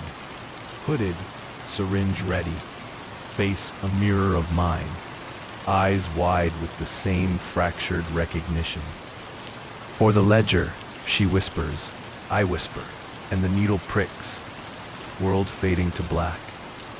Rain outside swelling to a roar, soothing, like a story ending where it began. When lights return at 0:51, I wake on the floor, alone. No syringe, no intruder, but a fresh page clutched in my hand. Handwriting mine, describing the encounter as if from the other side. The circle of identity bleeding further. Elias's bed empty in the chaos. Nurses searching. But deep down, I know he is not gone. He is here, in the mirror, waiting for the next entry. The ledger pauses, its pages heavier now, noting the expansion of doubt, the way one mind fractures into two, journals multiplying like echoes in a storm. The truth, a blackout away. The clinic is a ghost of itself after the blackout. Halls echoing with the shuffle of nurses searching for Elias Reed, his bed empty, sheets cold, as if he slipped away in a breath. I, Dr. Elena Voss, stand in room 204, my hands clutching the fresh page from last night, the one I woke holding after the encounter with myself. The words describe the intrusion in vivid detail, the syringe, the whisper, but end with a question that mirrors my own fracturing mind. What are you doing if the blackout is the mirror you cannot shatter? Police are en route, questions about Lydia's disappearance sharpening into suspicion. But my focus narrows to the notebook on his bedside table, pages riffling in a draft from nowhere, as if inviting me to read the end before it arrives. I sit on the edge of the bed, the same spot where Elias handed me confessions, and flip to the last entry, dated this morning, hours after his disappearance. Handwriting a perfect mimicry of mine. Or is it the original? Rain patters outside, a steady rhythm like fingers on a keyboard, composing the storm that has been building since the crash. My own blackouts have intensified, gaps widening, and in them I sense a presence, a shadow self that writes while I sleep, turning delusions into deeds. Elias's file, my file, they bleed together now. Redacted names unveiling a shared MRN, a single accident report with 2 victims listed, E. Voss and E. Reed, aliases for one fractured psyche. But which is real, the doctor or the patient? The omniscient ledger of veiled truths claims the narrative, its voice steady, unraveling the final entry with the precision of a scalpel parting flesh. Words etched deep, ink still tacky as if written in the dark, under rain sounds that lull but do not forgive. Entry 5. Blackout at 04:19, the hour when stories turn on their tellers. The clinic's archive room, sub-basement, key code 4719. My birth date backward because irony is a cruel editor. She is Elena, the doctor who treats what she cannot cure, stacking files like barriers against the truth, always lingers late, humming ghost stories to herself in the quiet. Grid failure at 05 a.m. Final test before dawn. Lights snuff out, leaving only emergency red, pulsing like a warning vein. I descend the stairs, coat trailing, gloves scented with graphite from prior pages, a scalpel lifted from the OR tray, edge keen for closure. She turns at the sound, eyes widening in recognition. But the blade finds her throat, swift, surgical, blood blooming like ink on paper. This is the last scary story, Elena, I murmur. The true one where the patient writes the doctor's end. Body crumples to the floor, arranged beside the files, a note pinned to her chest. What are you doing if the journal is the crime? Lights surge back at 05:06, 6 minutes to ascend. Vanish into the rain. Sounds for sleep washing the steps clean. The circle sealed. Identity one. What are you doing if the blackout is the birth of the real you? The page trembles in my grip because the archive room is real. Sub-basement. Key code my birth date reversed. A detail I shared with no one, not even in therapy. The city grid test is confirmed for 05 o'clock, per the alert on my phone, and the rain outside swells, promising cover. This is not prediction. It is culmination. The journals looping back to consume their creator. I rush to the archives, heart pounding, to barricade, to hide, but the door is ajar. Red emergency light spilling out like spilled secrets. Inside, files are strewn. My own case open, unredacted now. Elena Voss, formerly Elias Reed. Gender reassigned post-trauma. The accident, not a crash, but a deliberate break. Hippocampus scarred by experimental therapy, I administered to myself. Splitting identity to bury crimes. Journals as confessions hidden in plain sight. Predictive to alibi the acts. Clara, Victor, Lydia. They were real. My hands, my blackouts. Elias a phantom I conjured to treat the monster within. Under cracks, lights die at 5 o'clock sharp, plunging the room into black. And from the shadows steps a figure, coat trailing, scalpel glinting, face illuminated in a flash of lightning. Mine, but harder. Eyes devoid of doubt. The Elias part of me, the Reed who remembers every cut, every drop.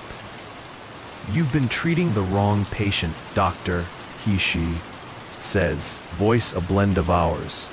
This is the true scary story, the ghost story where the haunted house is your own mind. Time to sleep. The blade arcs, pain blooms hot, and as blood pools, rain outside roars like applause, washing it all away, the ledger closing with a final whisper. The patient was always me, writing crimes to remember who I am. And now, in the blackout's embrace, I am whole, forgotten no more. Lights flicker back at 5:06, but the body on the floor is still. Note pinned. The journal ends here. Outside, rain sounds for sleep lull the city. But in the archives, the scary stories to sleep persist, echoing in an empty shell. The ultimate twist. There was no Elias, only Elena, authoring her own demise, the blackout eternal. And so the ledgers close on forgotten patients and blackout confessions, souls ensnared in fractured identities, echoing through abandoned wards and shadowed clinics. The rain whispers secrets of true horror, binding guards to their ghosts, doctors to their crimes, in a loop where the self is the ultimate predator. But these tales, woven from amnesia's fog, the hum of ECT machines, the ink of predictive sins, they hunger for more. They lurk in your reflections, your blackouts, the quiet moments when doubt creeps in. They wait until your memories fracture, your truths blur, and then they claim you as their own. If you feel that distant echo, that chilling snag in your breath, you're not alone. Hit like to pierce the veil. Subscribe for more harrowing dives into the abyss of the mind. This is American Pulse and Paranormal. Tune in deep, or lose yourself in the unknown.